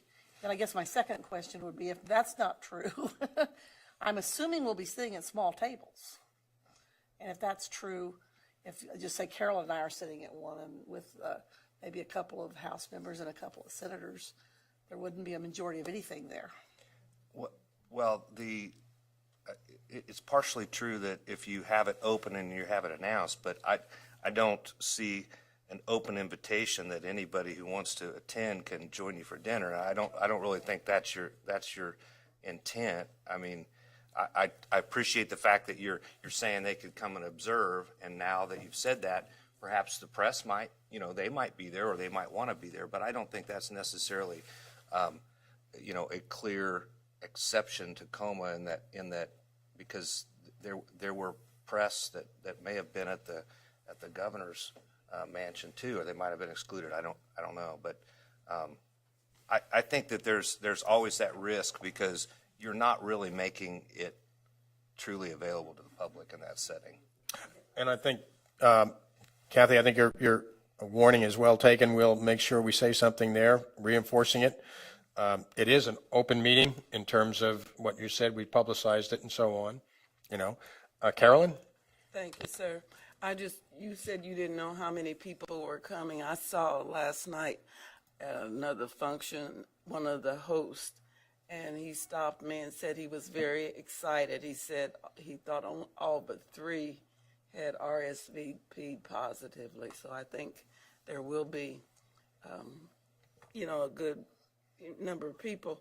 And I shared with him our communication committee and how we started, last year. The purpose of this is just for us to get to know and let people know us. And I don't intend to do any politics. Have been at dinners and things with a senator, I'm thinking of a certain one, I'm not going to say his name, that I know he and I were just far apart on what we believe should be done in Kansas education. But just in visiting with him, I know his son has been over, and I remember he just come home from, I don't know where it was now. But anyway, I intend to try to get to know people on a personal basis so that they can see that maybe I'm somewhat human too. And so I didn't think any of us was going to try to do any politic talking tonight. It would be nice to keep the dinner low-key and social. And I would ask you this, and this is not related to this, it was going to be coming anyway, is that we do split ourselves up. We'll be outnumbered, but we know each other pretty well, thankfully, and I would encourage you to find your representatives, or meet new ones that you don't know, and, I don't want to say if I see 2 of you sitting together, I'm going to go over and say something. Spread yourselves out and let's get to know these guys and gals. They're good folks. And we might not always agree on everything, but we can certainly agree that we're agreeable and we all have an opportunity to get to know each other. Mr. Roberts? No. No. Thank you, Mr. Chair. As I wear a couple of hats in my life, I think of my life as one big project, just making schools better and getting kids to understand the language of math. My wife and my business partner don't see it that way. But, I have a business where I teach math on the internet, and I was wondering, is it untoward, since I'm invited to this dinner as a board member, to talk about my business, which is an educational business? If there's a feeling that that's verboten, I just won't go there. If it's perfectly legitimate because I'm not representing the board, I'm a businessman, then I just want to get a sense of, either from our attorney or my fellow board members, the distinction that I need to make or are requested to make. I'll give you a lawyerly vague answer, is if it has to do with business of the board or of the committee, it should be avoided. So if your personal business, doesn't intend to come before the board or before their committees, then it could be discussed. Except that the other Microsoft may want him to help pay for the dinner. Mr. Porter? I'm going to address that from what I consider practical things. They've invited us so that we can just get to know each other, and I would prefer for you not to do that. Thank you, Jim. Okay. With that, Peggy? I just want to make sure if this is an extension of the meeting and the majority are present, I had not planned on being there for any No. note-taking recording, but I wanted to Yes. make sure that that's okay. Thank you very much for asking. Okay. We begin at 6 o'clock. You have to, Kathy? I just have a question about the agenda tomorrow. My understanding was we're going to add a couple things. Do we know what those are, or can we know what those are? We are adding, I'm going to go from memory here. We're going to add Memory's okay. an item on nutrition that Sally has brought up. Okay. That will take just a few moments. Okay, we're going to add our continued. Can we have everyone's attention, please? Apparently, but be good sports. And we're going to also add the discussion on assessments, and that we talked today. We are going to continue with the legislative, that will continue into tomorrow, and we're also going to deal with the virtual, but we're going to, what's the item we're going to,